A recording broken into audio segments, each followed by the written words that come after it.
ਤੇ ਗੁਰੂ ਸਾਹਿਬ ਨੇ ਬਹੁਤ ਸਾਰੇ ਹਵਾਲੇ ਦੇ ਕੇ ਅਲਟੀਮੇਟ ਸੱਚ ਦੀ ਗੱਲ ਕੀਤੀ ਹੈ ਕਿ ਜ਼ਿੰਦਗੀ ਦੀ ਹਕੀਕਤ ਕੀ ਹੈ, ਜ਼ਿੰਦਗੀ ਨੂੰ ਕਿਵੇਂ ਜਿਉਣਾ ਹੈ ਤੇ ਜ਼ਿੰਦਗੀ ਦਾ ਮਨੋਰਥ ਕੀ ਹੈ। ਕਿ ਜਦੋਂ ਹੀ ਇਨਸਾਨ ਨੇ ਅੱਖ ਖੋਲ੍ਹੀ, ਉਸ ਦਾ ਸਫ਼ਰ ਸ਼ੁਰੂ ਹੋਇਆ ਸਭਿਅਤਾ ਦਾ, ਜਿਸ ਨੂੰ ਅਸੀਂ ਐਗਰੀਕਲਚਰ ਨਾਲ ਜੋੜਦੇ ਹਾਂ। ਕਿ ਜਦੋਂ ਇਨਸਾਨ ਨੇ ਇੱਕ ਥਾਂ ਵਸ ਕੇ ਖੇਤੀਬਾੜੀ ਦੀ ਸ਼ੁਰੂਆਤ ਕੀਤੀ ਤੇ ਉਸ ਦੇ ਨਾਲ ਪਹਿਲਾਂ ਤਾਂ ਇੱਕ ਖੌਫ, ਡਰ, ਜਿਹੜੀ ਚੀਜ਼ ਸਾਹਮਣੇ ਤੁਹਾਨੂੰ ਰੁਕਾਵਟ ਲੱਗਦੀ ਹੈ ਉਹ ਤੁਹਾਡਾ ਦੇਵਤਾ ਹੈ, ਉਹ ਅੱਗ ਹੈ, ਹਵਾ ਹੈ, ਪਾਣੀ ਹੈ, ਜੰਗਲ ਨੇ। ਪਰ ਇਹ ਇੱਕ ਇਨਸਾਨੀ ਸੁਭਾਅ ਦਾ ਹਿੱਸਾ ਹੈ ਕਿ ਜਿਸ ਤੋਂ ਅਸੀਂ ਡਰਦੇ ਹਾਂ ਉਸ ਨੂੰ ਜਾਂ ਤਾਂ ਅਸੀਂ ਉਸ ਦੇ ਅੱਗੇ ਨਤਮਸਤਕ ਹੋ ਜਾਂਦੇ ਹਾਂ ਜਾਂ ਉਸ ਤੋਂ ਭੱਜ ਜਾਂਦੇ ਹਾਂ, ਤੇ ਜਾਂ ਇਹ ਹੈ ਵੀ ਉਸ ਨੂੰ ਵਰਸ਼ਿਪ ਕਰਨਾ, ਮੀਂਹ ਦਾ ਵੀ ਦੇਵਤਾ ਬਣ ਗਿਆ। ਇਹ ਸਾਰੇ ਤੁਹਾਨੂੰ ਗ੍ਰੀਕ ਔਰ ਹਿੰਦੂ ਮਾਈਥੋਲੋਜੀ ਦੇ ਵਿੱਚ ਮਿਲਣਗੇ। ਤੇ ਇਹ ਸਾਰੇ ਜਿਹੜੇ ਧਰਮ ਗ੍ਰੰਥ ਜਾਂ ਸ਼ਾਸਤਰ, ਵੇਦ, ਸਿਮਰਤੀਆਂ ਜਾਂ ਲੇਟਰ ਔਨ ਪੁਰਾਣ ਤਾਂ ਬਹੁਤ ਕਰੰਟ ਨੇ ਔਰ ਬਹੁਤ ਸਾਰਾ ਅੱਜ ਜਿਹੜਾ ਬੰਦਗੀ ਜਾਂ ਭਗਤੀ ਦੇ ਨਾਲ ਜੋੜ ਕੇ ਜਿਸ ਹਿੰਦੂਤਵਾ ਨੂੰ ਪ੍ਰਚਾਰਿਆ ਜਾ ਰਿਹਾ ਹੈ, ਇਹ ਨਾ ਵੇਦਾਂ ਦਾ ਹੈ, ਨਾ ਸ਼ਾਸਤਰਾਂ ਦਾ, ਨਾ ਸਿਮਰਤੀਆਂ ਦਾ ਹੈ। ਇਹ ਤਾਂ ਬਹੁਤ ਹੱਦ ਤੱਕ ਪੁਰਾਣਾ ਹੈ। ਜੇ ਮੈਂ ਈਸਟ ਦੀ ਗੱਲ ਕਰਾਂ ਤੇ ਇਹ ਵੀ ਨਿਕਲਿਆ ਕਿ ਰੱਬ ਹੋਰ ਹੈ, ਦੁਨੀਆ ਹੋਰ ਹੈ, ਜਿਹਨੂੰ ਅਸੀਂ ਮੋਹ ਮਾਇਆ ਕਹਿੰਦੇ ਹਾਂ, ਜਾਂ ਜਿਸ ਨੂੰ ਦਵੰਦ ਜਾਂ ਡਿਊਐਲਿਟੀ ਕਿਹਾ ਗਿਆ ਵੀ ਇਹ ਦੋ ਚੀਜ਼ਾਂ ਵੱਖੋ ਵੱਖਰੀਆਂ ਨੇ। ਪਰ ਇਹਦੇ ਚੋਂ ਹੀ ਫਿਰ ਦੁਨੀਆ ਦੇ ਤਿਆਗ ਦੀ ਗੱਲ ਆਈ, ਦੁਨੀਆ ਤੋਂ ਭੱਜ ਜਾਣ ਦੀ ਗੱਲ ਆਈ, ਔਰਤ ਨੂੰ ਨੀਵਾਂ ਦੱਸਣ ਦੀ ਗੱਲ ਆਈ, ਗ੍ਰਸਤ ਨੂੰ ਮਾੜਾ ਦੱਸਣ ਦੀ ਗੱਲ ਆਈ। ਉਹ ਉਹਨਾਂ ਦੇ ਬੁੱਧ ਧਰਮ ਦੇ ਮੰਕ ਹੋਣ, ਜਿਨ੍ਹਾਂ ਨੂੰ ਭਿਕਸ਼ੂ ਜਾਂ ਭਿਕਸ਼ੁਣੀਆਂ ਕਿਹਾ ਜਾਂਦਾ ਹੈ, ਹਿੰਦੂਆਂ ਦੇ ਸੰਨਿਆਸੀ ਹੋਣ, ਜੈਨੀਆਂ ਦੇ ਦਿਗੰਬਰ ਹੋਣ, ਇਹ ਸਾਰੇ ਉਸ ਥਾਟ ਦੇ ਨਾਲ ਸਵੇਰੇ ਹੋਏ। ਇੱਕ ਸ਼ਾਸਤਰ ਜਿਹੜਾ ਕਣਾਦ ਗੌਤਮੀਅਮ ਹੈ, ਉਹ ਇਸ ਤੇ ਬੇਸਡ ਹੈ ਕਿ ਇਸ ਦੁਨੀਆ ਦਾ ਐਂਡ ਐਲੀਮੈਂਟਸ ਦੇ ਨਾਲ ਹੀ ਹੈ, ਜਿਹਨੂੰ ਅੱਜ ਅਸੀਂ ਮਟੀਰੀਅਲਿਜ਼ਮ ਕਹਿੰਦੇ ਹਾਂ, ਪਦਾਰਥਵਾਦ ਕਹਿੰਦੇ ਹਾਂ। ਕਿ ਇਹ ਜੱਗ ਮਿੱਠਾ, ਅਗਲਾ ਕਿ ਡਿੱਠਾ ਕੌਣ ਦੱਸਣ ਆਇਆ ਵੀ ਉਹਦੇ ਨਾਲ ਕੀ ਵਾਪਰ ਰਿਹਾ। ਜੋ ਕੁਝ ਹੈ, ਜੋ ਸਾਡੇ ਸੈਂਸਿਸ ਦੇ ਪਲੇਸ਼ਰਸ ਨੇ, ਇਹੀ ਅਲਟੀਮੇਟ ਟਰੂਥ ਹੈ। ਕਿ ਅੱਜ ਵੀ ਬ੍ਰਾਹਮਣ ਇਸ ਧਰਤੀ ਤੇ ਹੰਕਾਰ ਦੀ ਸ਼ਰਾਬ ਪੀ ਕੇ, ਮੇਜਰ ਪਿਤਾ ਮੈਂ ਸ਼ਰਾਬ ਨੂੰ ਕਹਿੰਦੇ ਨੇ, ਇਹਦੇ ਤੋਂ ਲਫ਼ਜ਼ ਮੈਖਾਨਾ ਹੁੰਦਾ ਹੈ ਸ਼ਰਾਬ ਦੀ ਦੁਕਾਨ ਲਈ, ਕਿ ਇਹ ਹੰਕਾਰ ਦੀ ਸ਼ਰਾਬ ਦੇ ਵਿੱਚ ਅੱਜ ਵੀ ਇੱਥੇ ਬੈਠਾ ਹੋਇਆ ਹੈ। ਜੇ ਅਕਾਲ ਪੁਰਖ ਦੀ ਫੌਜ ਹੈ, ਬੇਸ਼ੱਕ ਅੱਜ ਸਾਡੀ ਸਟਰਗਲ ਉਸ ਧਰਤੀ ਦੇ ਖਿੱਤੇ ਲਈ ਹੈ ਜਿਹੜਾ ਸਾਡਾ ਖਿੱਤਾ ਹੈ, ਜਿਸ ਬਾਰੇ 18ਵੀਂ ਸਦੀ ਸਿੰਘਾਂ ਨੇ ਮਤਾ ਕੀਤਾ ਸੀ ਕਿ ਪੰਜਾਬ ਦੌਲਤ ਯਾਹੀ ਤੇ ਸਿੱਖ ਖਾਂ ਹੈ, ਦੱਖਣੀ ਪੱਛਮੀ ਕਿਮ ਲੈ ਜਾਏ ਲਟੇਰੇ, ਦੱਖਣ ਚ ਆਉਣ ਵਾਲੇ ਮਰਾਠੇ। ਦੇਖੋ ਮੁਹੱਬਤ ਜਿਨ ਸਹੀ ਸੱਚਿਆ, ਜਿਨ ਮਨ ਹੋਰ ਮੁਖ ਹੋਰ, ਸੇ ਕਾਂਡੇ ਕੱਚਿਆ, ਰੱਤੇ ਇਸ਼ਕ ਖੁਦਾਏ, ਰੰਗ ਦੀਦਾਰ ਕੇ, ਵਿਸਰਿਆ ਜਿਨ ਨਾਮ, ਸੇ ਭੋਏ ਭਾਰ ਥੀਏ, आप लिए लड़ लाए, दर दरवेश से, तेना धन जनेंदी माओ, आए सफल से, परवरदगार अपार अगम, बेअंत तू, जिना पछाता सच, चुम्मा पैर मुँह, तेरी पनाह खुदाए, तू बख्शंदगी, शेख फरीदा खैर दीजै बंदगी। ਵਾਹਿਗੁਰੂ ਜੀ ਕਾ ਖਾਲਸਾ, ਵਾਹਿਗੁਰੂ ਜੀ ਕੀ ਫਤਿਹ। ਸਾਹਿਬ ਸ਼੍ਰੀ ਗੁਰੂ ਗ੍ਰੰਥ ਸਾਹਿਬ ਜੀ ਦੀ ਹਜ਼ੂਰੀ ਵਿੱਚ ਜੁੜੇ ਬੈਠੇ ਸਤਿਗੁਰੂ ਜੀ ਦਾ ਆਪਣਾ ਆਪਾ ਗੁਰੂ ਖਾਲਸਾ ਸਾਧ ਸੰਗਤ ਜੀਓ, ਮੇਰੇ ਲਈ ਇਹ ਭਾਗਾਂ ਵਾਲੀ ਗੱਲ ਹੈ ਕਿ ਲਗਭਗ 10 ਮਹੀਨੇ ਬਾਅਦ ਮੈਂ ਆਪ ਸਮੂਹ ਸੰਗਤਾਂ ਦੇ ਫੇਰ ਦਰਸ਼ਨ ਕਰ ਰਿਹਾ। ਜਿਵੇਂ ਭਾਈ ਸਾਹਿਬ ਨੇ ਕਥਾ ਦੇ ਵਿੱਚ ਵੀ ਇਹ ਜਾਣਕਾਰੀ ਦਿੱਤੀ, ਔਰ ਜਦੋਂ ਮੈਂ ਪਹੁੰਚਿਆ ਐਟਲਾਂਟਾ, ਭਾਈ ਕੁਲਦੀਪ ਸਿੰਘ ਜੀ ਨੇ ਦੱਸਿਆ ਕਿ ਸਰ ਦਲੀਪ ਸਿੰਘ ਚੀਮਾ, ਜਿਨ੍ਹਾਂ ਨੇ ਲੰਮਾ ਵਕਤ ਇਸ ਗੁਰਦੁਆਰਾ ਸਾਹਿਬ ਦੀ ਸੇਵਾ ਕੀਤੀ, ਔਰ ਜਦੋਂ ਮੈਂ ਵੀ ਪਹਿਲੀ ਵਾਰ ਐਟਲਾਂਟਾ ਆਇਆ ਉਹੀ ਮੁੱਖ ਸੇਵਾਦਾਰ ਸਨ, ਔਰ ਉਹਨਾਂ ਦਾ ਪੰਥ ਪ੍ਰਤੀ ਔਰ ਖ਼ਾਸ ਤੌਰ 'ਤੇ ਕਮਿਊਨਿਟੀ ਦੇ ਵਿੱਚ ਹਰ ਇੱਕ ਦੀ ਮਦਦ ਕਰਨ ਦਾ ਜਜ਼ਬਾ, ਔਰ ਇਹ ਖੂਬਸੂਰਤ ਗੁਰੂ ਘਰ ਜਿਸ ਦੀ ਸੇਵਾ ਸਤਿਗੁਰੂ ਨੇ ਉਹਨਾਂ ਤੋਂ ਲਈ, ਜ਼ਾਹਰ ਹੈ ਕਿ ਜੋ ਆਇਆ ਸੋ ਚਲ ਸੀ, ਸਭ ਕੋਈ ਆਈ ਬਾਰੀਏ। ਇੱਕ ਹਕੀਕਤ ਹੈ ਜ਼ਿੰਦਗੀ ਦੀ। ਬਹੁਤ ਵਾਰ ਅਸੀਂ ਜਦੋਂ ਕੋਈ ਭਲਾ ਇਨਸਾਨ ਜਾਂਦਾ ਹੈ ਤੇ ਇਹ ਕਹਿੰਦੇ ਹੈ ਕਿ ਭਾਈ ਰੱਬ ਨੂੰ ਵੀ ਸ਼ਾਇਦ ਭਲਿਆਂ ਦੀ ਲੋੜ ਹੁੰਦੀ ਹੈ, ਇਸ ਲਈ ਭਲੇ ਚਲੇ ਜਾਂਦੇ ਨੇ। ਕੁਝ ਇਹ ਵੀ ਕਹਿਣਗੇ ਕਿ ਭਾਈ ਬੁਰਿਆਂ ਨੂੰ ਜਾਣਾ ਚਾਹੀਦਾ, ਭਲੇ ਕਿਉਂ ਤੁਰ ਜਾਂਦੇ ਨੇ। ਤੇ ਗੁਰਬਾਣੀ 'ਚ ਬਹੁਤ ਵਾਰ ਜਦੋਂ ਅਸੀਂ ਮਿਥਿਹਾਸ ਜਿਹੜਾ ਉਸ ਖਿੱਤੇ ਦੇ ਵਿੱਚ, ਜਿਸ ਨੂੰ ਹਿੰਦੂ ਮਿਥਿਹਾਸ ਕਿਹਾ ਜਾਂਦਾ ਹੈ ਜਾਂ ਓਵਰਆਲ ਇੱਕ ਸੱਭਿਅਤਾ ਦਾ ਮਿਥਿਹਾਸ ਹੈ, ਤੇ ਗੁਰੂ ਸਾਹਿਬ ਨੇ ਬਹੁਤ ਸਾਰੇ ਹਵਾਲੇ ਦੇ ਕੇ ਅਲਟੀਮੇਟ ਸੱਚ ਦੀ ਗੱਲ ਕੀਤੀ ਹੈ ਕਿ ਜ਼ਿੰਦਗੀ ਦੀ ਹਕੀਕਤ ਕੀ ਹੈ, ਜ਼ਿੰਦਗੀ ਨੂੰ ਕਿਵੇਂ ਜਿਉਣਾ ਹੈ ਤੇ ਜ਼ਿੰਦਗੀ ਦਾ ਮਨੋਰਥ ਕੀ ਹੈ। ਜਦੋਂ ਅਸੀਂ ਭੋਗ ਦੇ ਸ਼ਲੋਕ ਪੜ੍ਹਦੇ ਹਾਂ, ਰਾਮ ਗਇਓ ਰਾਵਣ ਗਇਓ, ਜਾਂ ਕੋ ਬਹੁ ਪਰਿਵਾਰ, ਕਹੁ ਨਾਨਕ ਫਿਰ ਕਛ ਨਹੀਂ, ਸੁਪਨੇ ਜਿਉ ਸੰਸਾਰ। ਹੁਣ ਇਹਦੇ 'ਚ ਰਾਮ ਜਾਂ ਰਾਵਣ ਦੀ ਇਤਿਹਾਸਕਤਾ ਜਾਂ ਪ੍ਰਮਾਣਿਕਤਾ ਸਾਬਤ ਕਰਨ ਦੀ ਗੱਲ ਨਹੀਂ ਹੈ ਕਿ ਵੈਦਰ ਉਹ ਕਰੈਕਟਰ ਮਿਥਿਹਾਸਕ ਨੇ, ਕਦੋਂ ਹੋਏ, ਕੋਈ ਯੁੱਗ ਹੋਇਆ ਨਹੀਂ ਹੋਇਆ। ਪਰ ਕਿਉਂਕਿ ਲੋਕ ਚਰਚਾ ਦੇ ਵਿੱਚ, ਲੋਕ ਯਾਦਾਂ ਦੇ ਵਿੱਚ, ਲੋਕ ਵਿਸ਼ਵਾਸਾਂ ਦੇ ਵਿੱਚ ਰਾਮ ਜੀ ਭਲਾਈ ਦਾ ਚਿੰਨ੍ਹ ਨੇ, ਭਲਾਈ ਦਾ ਚਿੰਨ੍ਹ ਸਨ, ਰਾਵਣ ਬੁਰਾਈ ਦਾ ਚਿੰਨ੍ਹ ਸੀ। ਇਸ ਲਈ ਇਹ ਯਾਦ ਦਹਾਨੀ ਕਰਵਾਈ ਰਾਵਣ ਜਾਂ ਉਹਦੇ ਟੱਬਰ ਦੇ ਵੀ ਜਾਣ ਤੋਂ ਪਹਿਲਾਂ ਰਾਮ ਜੀ ਦਾ ਜ਼ਿਕਰ ਵੀ ਕੀਤਾ ਕਿ ਰਾਮ ਗਇਓ ਰਾਵਣ ਗਇਓ, ਜਾਂ ਕੋ ਬਹੁ ਪਰਿਵਾਰ। ਮੈਸੇਜ ਇਹ ਹੈ, ਕਹੋ ਨਾਨਕ ਫਿਰ ਕਛ ਨਹੀਂ, ਸੁਪਨੇ ਜਿਉ ਸੰਸਾਰ, ਕਿ ਅਲਟੀਮੇਟ ਟਰੂਥ ਡੈਥ ਹੈ, ਮੌਤ ਹੈ। ਔਰ ਇਹਦੇ 'ਚ ਕੋਈ ਸ਼ੱਕ ਨਹੀਂ ਹੈ ਕਿ 6-7 ਹਜ਼ਾਰ ਸਾਲ ਦੇ ਇਨਸਾਨੀ ਇਤਿਹਾਸ 'ਚ ਜਦੋਂ ਅਸੀਂ ਦੁਨੀਆ ਦੇ ਅੱਡ-ਅੱਡ ਫਲਸਫੇ ਦੇਖਦੇ ਹਾਂ, ਸਕੂਲ ਆਫ ਥਾਟ ਦੇਖਦੇ ਹਾਂ, ਜਿਹਦੇ ਲਈ ਵੈਸਟ ਵਾਲਿਆਂ ਨੇ ਲਫ਼ਜ਼ ਰਿਲੀਜਨ ਘੜਿਆ, ਸਾਡੇ ਖਿੱਤੇ ਦੇ ਵਿੱਚ ਇਸ ਲਈ ਲਫ਼ਜ਼ ਧਰਮ ਸੀ, ਜਿਸ ਦਾ ਮਤਲਬ ਧਾਰਨ ਕਰਨਾ ਹੁੰਦਾ ਹੈ।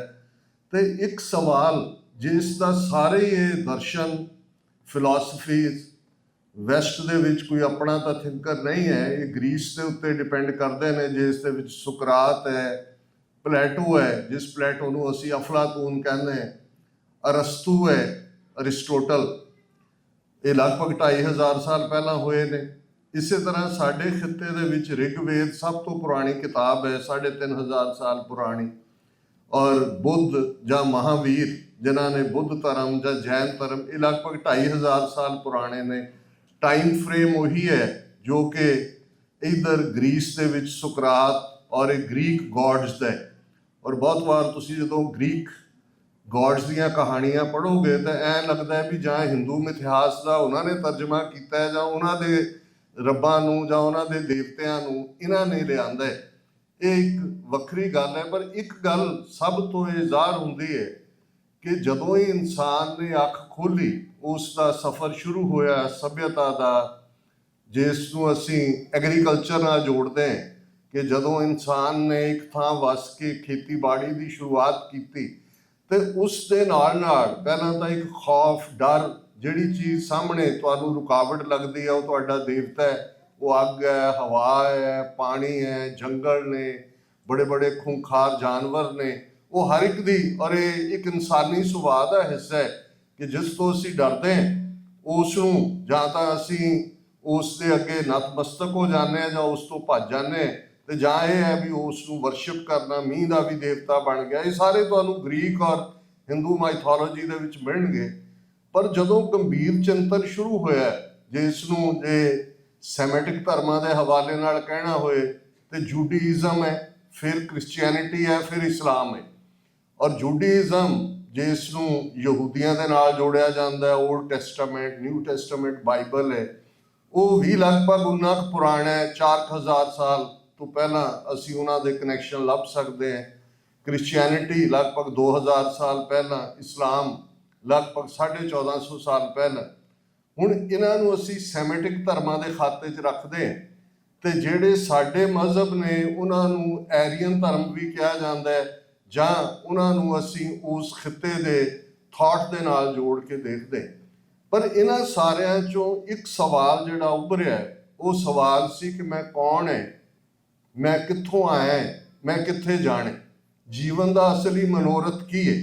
ਤੇ ਇਹ ਸਾਰੇ ਹੀ ਜਿਹੜੇ ਧਰਮ ਗ੍ਰੰਥ ਜਾਂ ਸ਼ਾਸਤਰ, ਵੇਦ, ਸਿਮਰਤੀਆਂ ਜਾਂ ਲੇਟਰ ਔਨ ਪੁਰਾਣ ਤਾਂ ਬਹੁਤ ਕਰੰਟ ਨੇ, ਔਰ ਬਹੁਤ ਸਾਰਾ ਅੱਜ ਜਿਹੜਾ ਬੰਦਗੀ ਜਾਂ ਭਗਤੀ ਦੇ ਨਾਲ ਜੋੜ ਕੇ ਜਿਸ ਹਿੰਦੂਤਵਾ ਨੂੰ ਪ੍ਰਚਾਰਿਆ ਜਾ ਰਿਹਾ ਹੈ, ਇਹ ਨਾ ਵੇਦਾਂ ਦਾ ਹੈ, ਨਾ ਸ਼ਾਸਤਰਾਂ ਦਾ, ਨਾ ਸਿਮਰਤੀਆਂ ਦਾ ਹੈ। ਇਹ ਤਾਂ ਬਹੁਤ ਹੱਦ ਤੱਕ ਪੁਰਾਣਾ ਦਾ ਹੈ। ਔਰ ਪੁਰਾਣਾ ਤੋਂ ਵੀ ਬਾਅਦ ਜੇ ਗੋਸਵਾਮੀ ਤੁਲਸੀਦਾਸ, ਜਿਨ੍ਹਾਂ ਦੀ ਰਚਤ ਜਿਹਨੂੰ ਰਾਮਾਇਣ, ਤੁਲਸੀ ਰਾਮਾਇਣ ਕਿਹਾ ਜਾਂਦਾ, ਓਰੀਜਨਲ ਨਾਂ ਇਹਦਾ ਰਾਮਚਰਿਤ ਮਾਨਸ ਹੈ। ਇਹ ਗੋਸਵਾਮੀ ਤੁਲਸੀਦਾਸ ਤਾਂ ਗੁਰੂ ਨਾਨਕ ਸਾਹਿਬ ਤੋਂ ਵੀ ਬਾਅਦ ਹੋਏ ਨੇ, ਲਗਭਗ 15ਵੀਂ 16ਵੀਂ ਸਦੀ ਦਾ ਹੈ। ਔਰ ਉਹਨਾਂ ਨੇ ਜੋ ਰਾਮਚਰਿਤ ਮਾਨਸ ਲਿਖਿਆ, ਉਹ ਖੁਦ ਹੀ ਥਾਂ ਥਾਂ ਤੇ ਜਾ ਕੇ ਉਹਦੀ ਕਥਾ ਵੀ ਕਰਦੇ ਸੀ, ਚੌਪਾਈਆਂ ਵੀ ਜਿਹੜੇ ਬੜੇ ਤਰਨਮ ਚ ਪੜ੍ਹਦੇ ਸੀ। ਔਰ ਇਵੇਂ ਇਹ ਜਿਹੜੇ ਅੱਜ ਅਯੁੱਧਿਆ ਕੇ ਰਾਮ ਕੇ ਭਗਵਾਨ ਨੂੰ ਅਸੀਂ ਵਾਪਸ ਲੈ ਆਂਦਾ, ਇਹ ਤੁਲਸੀਦਾਸ ਦੇ ਰਾਮਾਇਣ ਚੋਂ ਨਿਕਲੇ ਹੋਏ ਰਾਮ ਜੀ ਨੇ। ਇਹਨਾਂ ਦਾ ਜੇ ਤੁਸੀਂ ਕੰਟਰਾਸਟ ਦੇਖੋਗੇ, ਵਾਲਮੀਕ ਰਾਮਾਇਣ ਤੁਹਾਨੂੰ ਆਲ ਟੂਗੈਦਰ ਡਿਫਰੈਂਟ ਰਾਮ ਮਿਲਣਗੇ। ਤੁਸੀਂ ਥਾਈਲੈਂਡ ਚਲੇ ਜਾਓ, ਨੇਪਾਲ ਚਲੇ ਜਾਓ, ਘੱਟੋ ਘੱਟ 20 ਥਾਵਾਂ ਹੋਣਗੀਆਂ ਜਿਨ੍ਹਾਂ ਦੀ ਆਪਣੀ ਆਪਣੀ ਰਾਮਾਇਣ ਹੈ, ਆਪਣਾ ਆਪਣਾ ਉਹਨਾਂ ਦਾ ਰਾਮ ਹੈ। ਲੇਕਿਨ ਇਹ ਇੱਕ ਪੋਲੀਟੀਕਲ ਪਾਵਰ ਦਾ ਕ੍ਰਿਸ਼ਮਾ ਹੁੰਦਾ ਹੈ ਕਿ ਥਾਟ ਕਿਤੋਂ ਵੀ ਆਏ, ਜਦੋਂ ਕਿਸੇ ਨੂੰ ਲੱਗਦਾ ਹੈ ਵੀ ਉਹਨਾਂ ਦਾ ਸੌਦਾ ਇਸ ਦੇ ਨਾਲ ਵਿਕਦਾ ਹੈ ਤੇ ਉਹ ਵੇਚੀ ਜਾਣਗੇ। ਲੇਕਿਨ ਇੱਕ ਮੁੱਢਲਾ ਸਵਾਲ ਤਾਂ ਹਰ ਇੱਕ ਦੇ ਅੰਦਰ ਜ਼ਿਹਨ 'ਚ ਰਿਹਾ ਕਿ ਜੀਵਨ ਦਾ ਮਨੋਰਥ ਕੀ ਹੈ। ਉਸ ਚੋਂ ਹੀ ਜੇ ਮੈਂ ਈਸਟ ਦੀ ਗੱਲ ਕਰਾਂ ਤੇ ਇਹ ਵੀ ਨਿਕਲਿਆ ਕਿ ਰੱਬ ਹੋਰ ਹੈ, ਦੁਨੀਆ ਹੋਰ ਹੈ, ਜਿਹਨੂੰ ਅਸੀਂ ਮੋਹ ਮਾਇਆ ਕਹਿੰਦੇ ਹਾਂ, ਜਾਂ ਜਿਸ ਨੂੰ ਦਵੰਦ ਜਾਂ ਡਿਊਐਲਿਟੀ ਕਿਹਾ ਗਿਆ ਵੀ ਇਹ ਦੋ ਚੀਜ਼ਾਂ ਵੱਖੋ ਵੱਖਰੀਆਂ ਨੇ। ਔਰ ਇਹਦੇ ਚੋਂ ਹੀ ਫਿਰ ਦੁਨੀਆ ਦੇ ਤਿਆਗ ਦੀ ਗੱਲ ਆਈ, ਦੁਨੀਆ ਤੋਂ ਭੱਜ ਜਾਣ ਦੀ ਗੱਲ ਆਈ, ਔਰਤ ਨੂੰ ਨੀਵਾਂ ਦੱਸਣ ਦੀ ਗੱਲ ਆਈ, ਗ੍ਰਸਤ ਨੂੰ ਮਾੜਾ ਦੱਸਣ ਦੀ ਗੱਲ ਆਈ। ਉਹ ਉਹਨਾਂ ਦੇ ਬੁੱਧ ਧਰਮ ਦੇ ਮੰਕ ਹੋਣ, ਜਿਨ੍ਹਾਂ ਨੂੰ ਭਿਕਸ਼ੂ ਜਾਂ ਭਿਕਸ਼ੁਣੀਆਂ ਕਿਹਾ ਜਾਂਦਾ ਹੈ, ਹਿੰਦੂਆਂ ਦੇ ਸੰਨਿਆਸੀ ਹੋਣ, ਜੈਨੀਆਂ ਦੇ ਦਿਗੰਬਰ ਹੋਣ, ਇਹ ਸਾਰੇ ਉਸ ਥਾਟ ਦੇ ਨਾਲ ਸਵੇਵੇ ਹੋਏ ਕਿ ਜਿਹੜਾ ਜਿਵੇਂ ਬੁੱਧ ਦਾ ਪਹਿਲਾ ਸੁਨੇਹਾ ਸੀ ਕਿ ਸੰਸਾਰ ਦੁੱਖਾਂ ਦਾ ਘਰ ਹੈ, ਔਰ ਸੰਸਾਰ ਤੋਂ ਭੱਜਣ ਦੀ ਗੱਲ ਦੀ ਸ਼ੁਰੂਆਤ ਹੋਈ। ਔਰ ਉਸੇ ਚੋਂ ਹੀ ਇੱਕ ਹੋਰ ਜਿਹੜੀ ਇੰਡਲਜੈਂਸ ਵਾਲੇ ਮਜ਼ਹਬ ਆਏ, ਜਿਨ੍ਹਾਂ 'ਚ ਈਵਨ ਜੇ 6 ਸ਼ਾਸਤਰ ਤੁਸੀਂ ਹਿੰਦੂਆਂ ਦੇ ਦੇਖੋਗੇ ਤੇ ਇੱਕ ਸ਼ਾਸਤਰ ਜਿਹੜਾ ਕਣਾਦ ਗੌਤਮੀਅਮ ਹੈ, ਉਹ ਇਸ ਤੇ ਬੇਸਡ ਹੈ ਕਿ ਇਸ ਦੁਨੀਆ ਦਾ ਐਂਡ ਐਲੀਮੈਂਟਸ ਦੇ ਨਾਲ ਹੀ ਹੈ, ਜਿਹਨੂੰ ਅੱਜ ਅਸੀਂ ਮਟੀਰੀਅਲਿਜ਼ਮ ਕਹਿੰਦੇ ਹਾਂ, ਪਦਾਰਥਵਾਦ ਕਹਿੰਦੇ ਹਾਂ ਕਿ ਇਹ ਜੱਗ ਮਿੱਠਾ ਅਗਲਾ ਕਿਨ ਡਿੱਠਾ, ਕੌਣ ਦੱਸਣ ਆਇਆ ਵੀ ਉਹਦੇ ਨਾਲ ਕੀ ਵਾਪਰ ਰਿਹਾ। ਜੋ ਕੁਝ ਹੈ, ਜੋ ਸਾਡੇ ਸੈਂਸਿਸ ਦੇ ਪਲੇਸ਼ਰਸ ਨੇ, ਇਹੀ ਅਲਟੀਮੇਟ ਟਰੂਥ ਹੈ। ਸੋ ਇਹਦੀਆਂ ਜੜ੍ਹਾਂ ਵੀ ਉਸ ਪਾਰਟ 'ਚ ਨੇ। ਬੁੱਧ ਔਰ ਜੈਨ ਧਰਮ ਆਸਤਕ ਧਰਮ ਨਹੀਂ ਨੇ, ਉਹ ਰੱਬ ਦੀ ਹੋਂਦ ਤੋਂ ਇਨਕਾਰੀ ਵੀ ਨਹੀਂ ਨੇ। ਇਹਨਾਂ ਨੂੰ ਐਗਨੋਸਟਿਕ ਲਫ਼ਜ਼ ਅੱਜ ਇਸਤੇਮਾਲ ਕੀਤਾ, ਪਰ ਮੰਨਦੇ ਵੀ ਨਹੀਂ।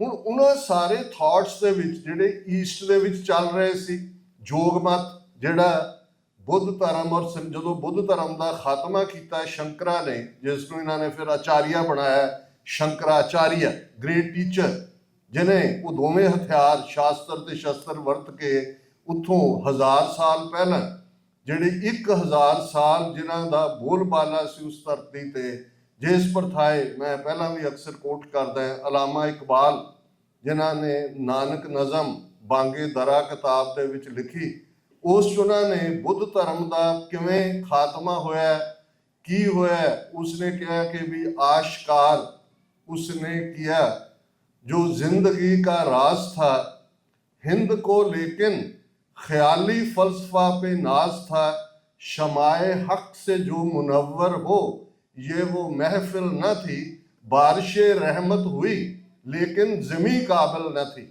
कि बुद्ध ਦਾ ਥਾਟ ਜਿਹੜਾ ਜ਼ਿੰਦਗੀ ਦਾ ਰਾਜ ਸੀ, ਪਰ ਇਹ ਧਰਤੀ ਬ੍ਰਾਹਮਣ ਦੇ ਸ਼ਾਸਤਰ ਦੇ ਥਾਟ ਨੇ, ਵੇਦਾਂ ਦੇ ਥਾਟ ਨੇ ਖੁਸ਼ ਕਰ ਦਿੱਤੀ ਹੋਈ ਸੀ ਕਿ ਬਾਰਿਸ਼ ਤਾਂ ਹੋਈ ਰਹਿਮਤ ਦੀ, ਲੇਕਿਨ ਇਹ ਜ਼ਮੀਨ ਹੀ ਕਾਬਲ ਨਹੀਂ ਸੀ। ਇਸ ਲਈ ਬ੍ਰਾਹਮਣ ਸਰਸ਼ਾਰ ਹੈ ਅਬ ਤੱਕ, ਮੈਂ ਪਿਦਾਰ में ਸ਼ਮਾਏ ਗੌਤਮ ਜਲ ਰਹੀ ਹੈ ਮਹਿਫਲੇ ਅਗਿਆਰ में। ਕਿ ਅੱਜ ਵੀ ਬ੍ਰਾਹਮਣ ਇਸ ਧਰਤੀ ਤੇ ਹੰਕਾਰ ਦੀ ਸ਼ਰਾਬ ਪੀ ਕੇ, ਮੇਰੇ ਪਿਦਾਰ, ਮੈਂ ਸ਼ਰਾਬ ਨੂੰ ਕਹਿੰਦੇ ਨੇ, ਇਹਦੇ ਤੋਂ ਹੀ ਲਫ਼ਜ਼ ਮੈਖਾਨਾ ਹੁੰਦਾ ਹੈ ਸ਼ਰਾਬ ਦੀ ਦੁਕਾਨ ਲਈ, ਕਿ ਇਹ ਹੰਕਾਰ ਦੀ ਸ਼ਰਾਬ ਦੇ ਵਿੱਚ ਅੱਜ ਵੀ ਇੱਥੇ ਬੈਠਾ ਹੋਇਆ ਹੈ। ਲੇਕਿਨ ਸ਼ਮਾਏ ਗੌਤਮ ਜਲ ਰਹੀ ਹੈ ਮਹਿਫਲੇ ਅਗਿਆਰ में। ਅਗਿਆਰ ਹੁੰਦਾ ਗੈਰਾਂ ਦੀ ਮਹਿਫਲ। ਕਿ ਬੁੱਧ ਦੀ ਗੱਲ ਉਹ ਥਾਈਲੈਂਡ, ਉਹ ਵਿਤਨਾਮ, ਕੋਰੀਆ, ਚਾਈਨਾ, ਜਾਪਾਨ, ਉਹਦੇ 'ਚ ਚਲੀ ਗਈ। ਉਸ ਧਰਤੀ ਤੋਂ ਬੁੱਧ ਦਾ ਨਾਮੋ ਨਿਸ਼ਾਨ ਮਿਟਾ ਦਿੱਤਾ ਉਹਦੇ ਥਾਟ ਦਾ। ਔਰ ਫਿਰ ਅਲਾਮਾ ਇਕਬਾਲ ਹੀ ਉਸ ਹਕੀਕਤ ਨੂੰ ਅੱਗੇ ਤੋਰਦਾ ਹੈ ਕਿ ਬੁੱਤ ਕਦਾ ਫਿਰ ਬਾਦ ਮੁੱਦਤ ਕੇ ਮਗਰ ਰੋਸ਼ਨ ਹੁਆ, ਨੂਰੇ ਅਬਰਾਹਮ ਸੇ ਆਜ਼ਰ ਕਾ ਘਰ ਰੋਸ਼ਨ ਹੁਆ। ਹੁਣ ਅਸੀਂ ਸੈਮੈਟਿਕ ਧਰਮਾਂ ਦੀ ਗੱਲ ਕੀਤੀ ਹੈ, ਜੂਡਾਇਜ਼ਮ, ਕ੍ਰਿਸਚੀਅਨਿਟੀ, ਇਸਲਾਮ। ਇਹਨਾਂ ਦੇ ਪ੍ਰੋਫਿਟ ਜਾਂ ਇਹਨਾਂ ਦੇ ਨਬੀ ਜਾਂ ਪੈਗੰਬਰ ਇੱਕੋ ਹੀ ਨੇ, ਸਿਰਫ ਥੋੜੀ ਬਹੁਤ ਨੇਮ ਚੇਂਜ ਹੈ। ਅਬਰਾਹਮ ਯਹੂਦੀਆਂ ਦੇ ਪੈਗੰਬਰ ਨੇ, ਇਸਲਾਮ ਦੇ ਵਿੱਚ ਹਜ਼ਰਤ ਇਬਰਾਹੀਮ ਅਸੀਂ ਉਹਨਾਂ ਨੂੰ ਕਹਿੰਦੇ। David, star of David Israel ਦੇ ਝੰਡੇ ਦੇ ਵਿੱਚ ਵੀ ਹੈ, ਉਹ ਇਸਲਾਮ ਦੇ ਵਿੱਚ ਹਜ਼ਰਤ ਦਾਊਦ ਨੇ। ਮੋਜ਼ਿਸ ਜਿਨ੍ਹਾਂ ਨੇ ਯਹੂਦੀਆਂ ਨੂੰ ਇਜਿਪਟ ਦੀ ਗੁਲਾਮੀ ਚੋਂ ਕੱਢਿਆ, ਸਿਨਾਈ ਡੈਜ਼ਰਟ ਚੋਂ, ਤੁਸੀਂ ਕਹਾਣੀ ਤੋਂ ਵਾਕਫ ਹੋ, ਉਹ ਇਸਲਾਮ ਦੇ ਵਿੱਚ ਹਜ਼ਰਤ ਮੂਸਾ ਨੇ।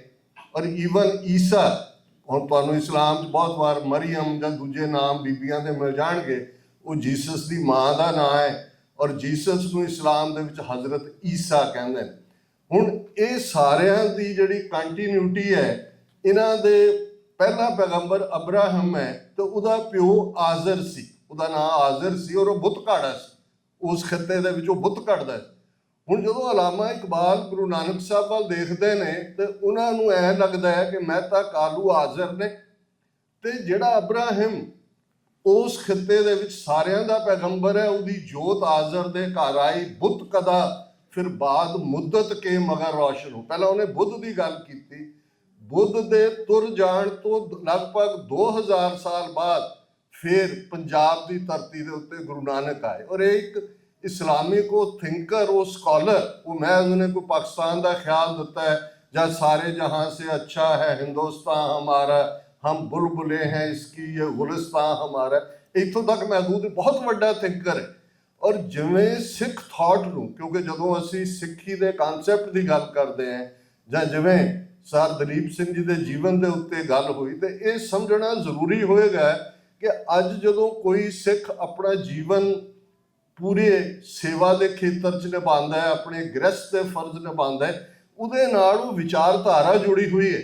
ਅਲਾਮਾ ਇਕਬਾਲ ਨੇ ਰਿਅਲਾਈਜ਼ ਕੀਤਾ ਕਿ ਵੀ ਇਹ ਜਿਹੜਾ ਥਾਟ ਫਿਰ ਗੁਰੂ ਨਾਨਕ ਦਾ ਆਇਆ, ਇਹ ਬੁੱਤ ਕਦਾ, ਇਹ ਬੁੱਤ ਪ੍ਰਸਤਾਂ ਦੇ ਮੁਲਕ ਦੇ ਵਿੱਚ ਬਹੁਤ ਬਾਅਦ ਇੱਕ ਹੋਰ ਆਵਾਜ਼ ਆਈ।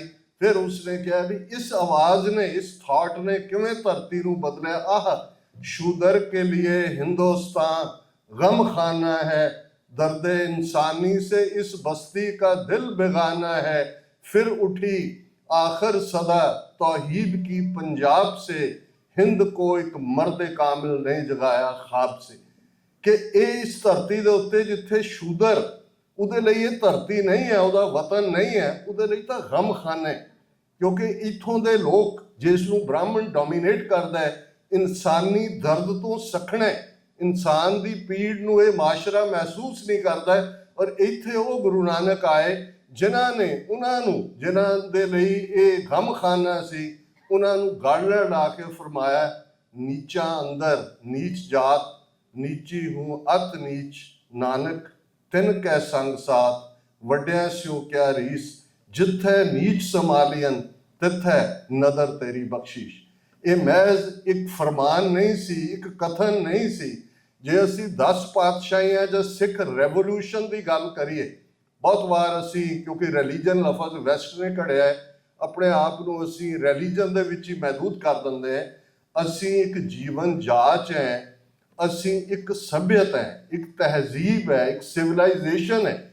ਸਿੱਖ ਮਹਿਜ਼ ਇੱਕ ਮਜ਼ਹਬ ਤੱਕ ਮਹਿਦੂਦ ਨਹੀਂ ਹੈ। ਔਰ ਉਹ ਸਿਵਲਾਈਜੇਸ਼ਨ ਨੂੰ ਘੜਨ ਦੇ ਲਈ 230 ਸਾਲ 10 ਗੁਰੂ ਸਾਹਿਬਾਨ ਨੇ ਸਰੀਰਕ ਜਾਮਿਆਂ ਦੇ ਵਿੱਚ ਗੁਰੂ ਨਾਨਕ ਪਾਤਸ਼ਾਹ ਤੋਂ 10ਵੇਂ ਪਾਤਸ਼ਾਹ ਤੱਕ ਉਸ ਧਰਤੀ ਦੇ ਉੱਤੇ ਉਹ ਇਨਸਾਨ ਘੜਿਆ ਜਿਹੜਾ ਅਕਾਲ ਪੁਰਖ ਨਾਲ ਜੁੜਿਆ ਹੋਇਆ ਸੀ।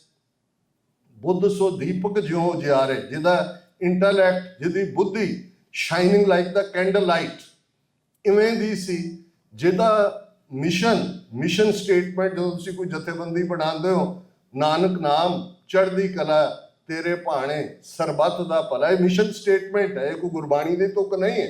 ਅਸੀਂ ਗੁਰੂ ਨਾਨਕ ਸਾਹਿਬ ਦੇ ਫਾਲੋਅਰ ਹੈ, ਨਾਮ ਦੇ ਨਾਲ ਅਸੀਂ ਜੁੜੇ ਹੋਏ ਹਾਂ। ਚੜ੍ਹਦੀ ਕਲਾ ਸਾਡੀ ਜੀਵਨ ਜਾਚ ਹੈ। ਤੇਰਾ ਭਾਣਾ, ਜਿਵੇਂ ਭਾਈ ਸਾਹਿਬ ਨੇ ਬੜਾ ਖੂਬਸੂਰਤ ਵਾਕਿਆ ਇਤਿਹਾਸ 'ਚੋਂ ਸੁਣਾਇਆ ਕਿ ਬੱਚਿਆਂ ਦੇ ਟੁਕੜੇ ਟੁਕੜੇ ਕਰਕੇ ਉਹਨਾਂ ਦੇ ਹਾਰ ਬਣਾ ਕੇ ਗਲਾਂ 'ਚ ਪਾਏ ਹੋਏ ਨੇ। ਸਵਾ ਮਨ ਦੇ ਮਾਈਆਂ ਮਾਤਾਵਾਂ ਭੈਣਾਂ ਪੀਸ ਰਹੀਆਂ ਨੇ। ਦਿਨ ਬੀਤ ਗਿਆ, ਸ਼ਾਮ ਹੈ, ਸਾਰੀਆਂ ਉੱਚੀ ਉੱਚੀ ਰਹਿਰਾਸ ਕਰਦੀਆਂ ਤੇ ਉਸ ਅਰਦਾਸ ਸ਼ਾਮਲ ਹੁੰਦੀ ਹੈ ਕਿ ਹੇ ਸਤਿਗੁਰੂ, 4 ਪਹਿਰ ਦਿਨ ਤੇਰੇ ਭਾਣੇ 'ਚ ਸੁੱਖਾਂ ਦਾ ਬਤੀਤ ਹੋਇਆ, 4 ਪਹਿਰ ਰਾਤ ਆਈ ਹੈ ਸੁੱਖਾਂ ਦੀ ਬਤੀਤ। ਇਹ ਹੈ ਜਦੋਂ ਅਸੀਂ ਮਿਸ਼ਨ ਸਟੇਟਮੈਂਟ ਤੇਰੇ ਭਾਣੇ 'ਚ ਜਿਉਣ ਦੀ ਗੱਲ ਕਰਦੇ ਹਾਂ। ਇਹ ਸਫ਼ਰ ਸਿਰਫ ਜੀਵਨ ਤੋਂ ਮੌਤ ਤੱਕ ਜਾਂ ਕਿਸੇ ਦੇ ਤੁਰ ਜਾਣ ਨੂੰ ਹੀ ਭਾਣਾ ਮੰਨਣ ਤੱਕ ਮਹਦੂਦ ਨਹੀਂ ਹੈ ਤੇ ਅਲਟੀਮੇਟ ਨਿਸ਼ਾਨਾ ਸਰਬੱਤ ਦਾ ਭਲਾ ਹੈ। ਖਾਲਸਾ ਅਕਾਲ ਪੁਰਖ ਕੀ ਫੌਜ, ਪ੍ਰਗਟਿਓ ਖਾਲਸਾ ਪਰਮਾਤਮ ਕੀ ਮੌਜ।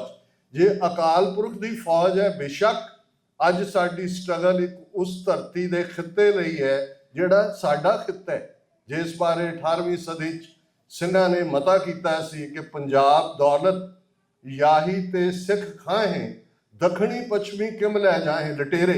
ਦੱਖਣ 'ਚ ਆਉਣ ਵਾਲੇ ਮਰਾਠੇ, ਬਹੁਤ ਵਾਰ ਅਸੀਂ ਪੰਜਾਬ 'ਚ ਜਦੋਂ ਆਕੂਪੇਸ਼ਨ ਦੀ ਗੱਲ ਕਰਦੇ ਹਾਂ, ਮੁਗਲਾਂ ਦੀ ਗੱਲ ਕਰਦੇ ਹਾਂ ਜਾਂ ਅਫਗਾਨਾਂ ਦੀ ਗੱਲ ਕਰਦੇ ਹਾਂ, ਮਰਾਠਿਆਂ ਨੇ 2-3 ਸਾਲ ਪੰਜਾਬ ਦੇ ਉੱਤੇ ਲਾਹੌਰ ਤੇ ਰੋਹਤਾਸ ਤੱਕ ਉਹਨਾਂ ਦਾ ਕਬਜ਼ਾ ਰਿਹਾ। ਔਰ ਪੰਜਾਬ ਦੀਆਂ ਬੋਲੀਆਂ 'ਚ ਇੱਕ ਬੋਲੀ ਹੈ, ਅਜੇ ਆਏ ਮਰਾਠੇ ਜਿਨ੍ਹਾਂ ਵਸਦਿਆਂ ਵੀ ਪੱਟੇ। ਹੁਣ ਇਹ ਇਸ ਜਦੋਂ ਦੱਖਣੀ ਪੱਛਮੀ, ਇਹ ਦੱਖਣ ਹੈ, ਸਾਊਥ ਹੈ, ਜਿਸ ਨੂੰ ਜਦੋਂ ਸਿੱਖ ਰਾਜ ਦੇ ਨੂੰ ਅੰਗਰੇਜ਼ਾਂ ਨੇ ਹੜੱਪਣ ਦੇ ਲਈ ਜਿਹੜਾ 1844 ਦਾ ਪਹਿਲਾ ਜਿਹੜਾ ਜੰਗ, ਜਿਸ ਨੂੰ ਐਂਗਲੋ ਸਿੱਖ ਵਾਰਜ਼ ਕਿਹਾ ਜਾਂਦਾ ਹੈ, ਪਰ ਜਿਹੜਾ ਸ਼ਾਹ ਮੁਹੰਮਦ ਦਾ ਕਿੱਸਾ ਹੈ ਉਹਦਾ ਓਰੀਜਨਲ ਨਾਂ ਸੀ ਜੰਗ ਹਿੰਦ ਪੰਜਾਬ। ਇਹ ਬਾਅਦ ਦੇ ਵਿੱਚ ਜਿਹੜਾ ਸਿੰਘਾਂ ਫਰੰਗੀਆਂ ਜੰਗਨਾਮਾ ਉਹਦਾ ਬਣਾ ਦਿੱਤਾ ਜੰਗ ਹਿੰਦ ਪੰਜਾਬ। ਇਹ ਬੜੀ ਖੂਬਸੂਰਤ ਗੱਲ ਹੈ ਸਮਝਣ ਦੇ ਲਈ ਕਿ ਅੱਜ ਜਿਹੜਾ ਸਾਡੇ ਸਾਹਮਣੇ ਚੈਲੰਜ ਹੈ, ਇਹ ਵਰਾ ਗੁਜ਼ਰ ਰਿਹਾ, 40 ਸਾਲ ਘੱਲੂਘਾਰੇ ਨੂੰ ਬੀਤ ਗਏ ਨੇ। ਬਹੁਤ ਸਾਰੀਆਂ ਥਾਵਾਂ ਦੇ ਉੱਤੇ ਵੱਡੇ ਵੱਡੇ ਸਮਾਗਮ ਹੋਏ ਨੇ, ਸੈਮੀਨਾਰ ਹੋਏ ਨੇ। ਅਕਾਲ ਤਖਤ ਸਾਹਿਬ ਦੇ ਉੱਤੇ ਵੀ ਇਸ ਵਾਰ ਬਹੁਤ ਵੱਡਾ ਸਮਾਗਮ ਹੋਇਆ, ਕਿਉਂਕਿ ਜਿਹੜਾ ਬੀਤਿਆ ਵਰ੍ਹਾ ਹੈ 2023 ਤੋਂ 2024 ਤੱਕ, ਇਹ ਬੜਾ ਇੱਕ ਸਿਗਨੀਫੀਕੈਂਸ ਵਾਲਾ ਵਰ੍ਹਾ ਹੈ ਕਿ ਸਾਡੇ ਕਾਤਲਾਂ ਨੇ ਜਾਂ ਉਹ ਦਿੱਲੀ ਦਰਬਾਰ ਜਿਸ ਨੇ ਇਸ ਵਿਚਾਰਧਾਰਾ ਨੂੰ ਲੜਾਈ ਰਾਤ ਵੀ ਅਸੀਂ ਸਾਰੇ ਸਿੰਘ ਇੱਕ ਘਰ 'ਚ ਇਕੱਠੇ ਸੀ ਵਿਚਾਰ ਲਈ, ਔਰ ਉਹਦੇ 'ਚ ਵੀ ਮੈਂ ਇਹ ਕਿਹਾ ਸੀ ਕਿ ਲੜਾਈ ਬੰਦੇ ਨਾਲ ਨਹੀਂ ਹੁੰਦੀ, ਲੜਾਈ ਵਿਚਾਰਾਂ ਦੀ ਹੁੰਦੀ ਆ, ਆਈਡੀਆਜ਼ ਦੀ ਹੁੰਦੀ। ਔਰ ਜਿਹੜਾ ਜਦੋਂ ਸੁਪੀਰੀਅਰ ਆਈਡੀਆ, ਚੰਗਾ ਆਈਡੀਆ, ਚੰਗੀ ਜੀਵਨ ਜਾਚ ਆ ਜਾਂਦੀ ਹੈ ਤੇ ਜਿਹੜੀ ਇਨਫੀਰੀਅਰਿਟੀ ਜਾਂ ਘਟੀਆਪਨ ਵਾਲੇ ਆਪਣਾ ਸੌਦਾ ਵੇਚ ਰਹੇ ਹੁੰਦੇ ਨੇ, ਉਹਨਾਂ ਨੂੰ ਖਤਰਾ ਮਹਿਸੂਸ ਹੋਣ ਲੱਗ ਜਾਂਦਾ ਕਿ ਵੀ ਇਹ ਵਿਚਾਰ ਬੜਾ ਪੁਖਤਾ ਹੈ, ਇਹ ਅਲਟੀਮੇਟਲੀ ਸਰਵਾਈਵ ਕਰੇਗਾ। ਫਿਰ ਸ਼ੁਰੂ ਹੁੰਦਾ ਵੀ ਇਸ ਵਿਚਾਰ ਨੂੰ ਕਿਵੇਂ ਮਾਰਿਆ ਜਾਏ। ਪਹਿਲਾ ਪਾਰਟ ਤਾਂ ਹੁੰਦਾ ਵਿਚਾਰ ਨੂੰ ਜਿਹੜਾ ਦੇਣ ਵਾਲਾ ਉਹਦਾ ਹੀ ਐਂਡ ਕਰ ਦਿਓ। ਭਾਵੇਂ ਕੰਧ ਸਾਹਿਬ ਦਾ ਇਤਿਹਾਸ ਬਟਾਲੇ ਦਾ ਅਸੀਂ ਹੋਰ ਹੀ ਬਣਾ ਦਿੱਤਾ ਹੋਇਆ, ਪਰ ਜੇ ਤੁਸੀਂ ਇਹਨੂੰ ਜੋੜ ਕੇ ਦੇਖੋਗੇ, ਜਨੇਊ ਨਾ ਪਾਉਣ ਤੋਂ ਉਹਨਾਂ ਦੇ ਗੁਰੂ ਸਾਹਿਬ ਦੇ ਵਿਆਹ ਤੱਕ ਪਹੁੰਚਦੇ ਆ, ਨਾਰੇ ਬਾਂਸ ਨਾ ਵਜੇ ਬੰਸਰੀ, ਇਹ ਇਸ ਦੀ ਸ਼ੁਰੂਆਤ ਉਸ ਪੀਰੀਅਡ 'ਚ ਹੀ ਹੋ ਜਾਂਦੀ ਹੈ ਜਿਸ ਗੱਲ ਨੂੰ ਪਾਕਿਸਤਾਨ ਲਹਿੰਦੇ ਪੰਜਾਬ 'ਚ ਬੈਠਾ ਅਫਜ਼ਲ ਅਹਿਸਨ ਰੰਧਾਵਾ 9 ਜੂਨ ਨੂੰ ਜਦੋਂ ਆਪਣੀ ਨਜ਼ਮ ਨਵਾਂ ਘੱਲੂਘਾਰਾ ਲਿਖਦਾ ਹੈ, ਲੰਬੀ ਚੌੜੀ ਨਜ਼ਮ ਹੈ, ਤੁਸੀਂ ਵਾਕਿਫ ਹੋ ਕਿ ਉਹਦੇ 'ਚੋਂ ਇੱਕ ਲਾਈਨ ਕਹਿੰਦਾ ਜਿਹੜੀ ਸਾਰੇ ਇਤਿਹਾਸ ਨੂੰ ਬਿਆਨਦੀ ਹੈ। ਉਹਨਾਂ ਕਿਹਾ ਕਿ ਵੈਰੀਆਂ ਕੱਢ ਵਿਖਾੜਿਆ 5 ਸਦੀਆਂ ਦਾ ਵੈਰ। ਜੇ ਅਲਾਮਾ ਇਕਬਾਲ ਨੂੰ ਨਜ਼ਰ ਆਇਆ ਕਿ ਬੁੱਤ ਪ੍ਰਸਤਾਂ ਦੇ ਮੁਲਕ 'ਚ ਹੁਣ ਉਹ ਨੂਰੇ ਅਬਰਾਹਮ ਆ ਗਿਆ, ਉਹ ਥਾਟ ਹੈ ਜਿਹਨੇ ਸ਼ੂਦਰ ਨੂੰ ਗੜ ਨਾਲ ਲਾਣਾ। ਮਰਦੇ ਕਾਮਿਲ ਇਸਲਾਮ 'ਚ ਮੁਹੰਮਦ ਸਾਹਿਬ ਤੋਂ ਬਿਨਾਂ ਕੋਈ ਨਹੀਂ ਹੈ। ਇਕਬਾਲ ਦੇਖਦਾ ਗੁਰੂ ਨਾਨਕ ਸਾਹਿਬ 'ਚ ਮਰਦੇ ਕਾਮਿਲ ਹੈ ਜਿਨ੍ਹਾਂ ਦੇ ਵਿੱਚ ਈਸਟਰਨ ਰਿਲੀਜਨ, ਜਿਨ੍ਹਾਂ ਦੇ ਵਿੱਚ ਸੈਮਿਟਿਕ ਰਿਲੀਜਨ ਉਹਨਾਂ ਦੀ ਟਰੂਥ ਹੈ, ਕਿਉਂਕਿ ਇਹ ਦੋਨੋਂ ਹੀ ਸੈਮਿਟਿਕ ਧਰਮਾਂ ਵਾਲੇ ਔਰ ਐਰੀਅਨ ਧਰਮਾਂ ਵਾਲਿਆਂ ਨੇ ਲੋਕਾਂ ਨੂੰ ਗੁੰਮਰਾਹ ਕਰ ਦਿੱਤਾ ਸੀ।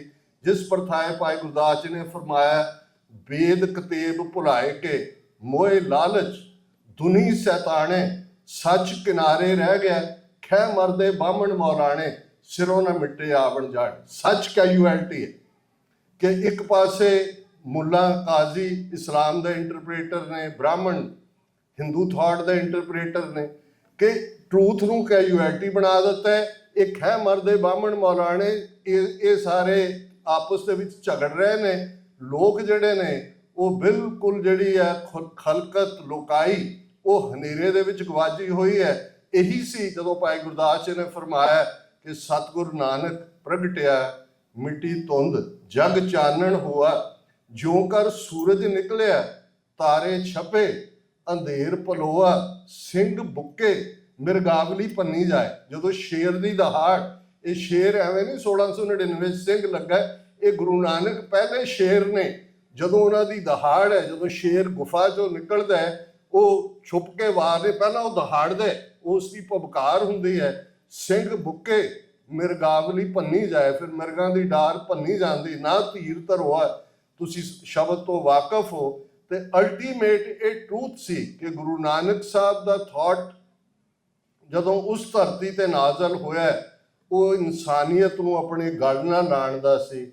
ਸਾਹਿਬ ਮੇਰਾ ਏਕੋ ਹੈ, ਏਕੋ ਹੈ ਭਾਈ ਏਕੋ ਹੈ, ਸਭਨਾ ਜੀਆਂ ਕਾ ਇੱਕ ਦਾਤਾ, ਸੋ ਮੈਂ ਵਿਸਰ ਨਾ ਜਾਈ।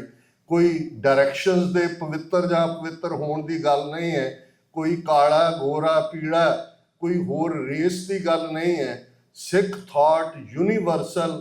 ਅੱਜ ਗਲੋਬਲਾਈਜੇਸ਼ਨ ਜਾਂ ਯੂਨੀਵਰਸਲਿਜ਼ਮ ਦਾ ਸੈਕੰਡ ਵਰਲਡ ਵਾਰ ਤੋਂ ਬਾਅਦ UN ਚਾਰਟਰ ਜਾਂ ਇੰਟਰਨੈਸ਼ਨਲ ਲਾਅ, ਇਹ ਸਾਰੇ ਆਏ ਨੇ, ਪਰ ਉਸ ਜ਼ਮਾਨੇ ਦੇ ਵਿੱਚ ਉਹ ਸਾਰੇ ਥਾਟ ਨੂੰ ਭੰਨ ਦੇਣਾ, ਏਕਤਾ ਦੀ ਗੱਲ, ਪਿਆਰ ਦੀ ਗੱਲ, ਔਰਤਾਂ ਦੇ ਹੱਕਾਂ ਦੀ ਗੱਲ, ਇਹ ਛੋਟੀ ਗੱਲ ਨਹੀਂ ਹੈ।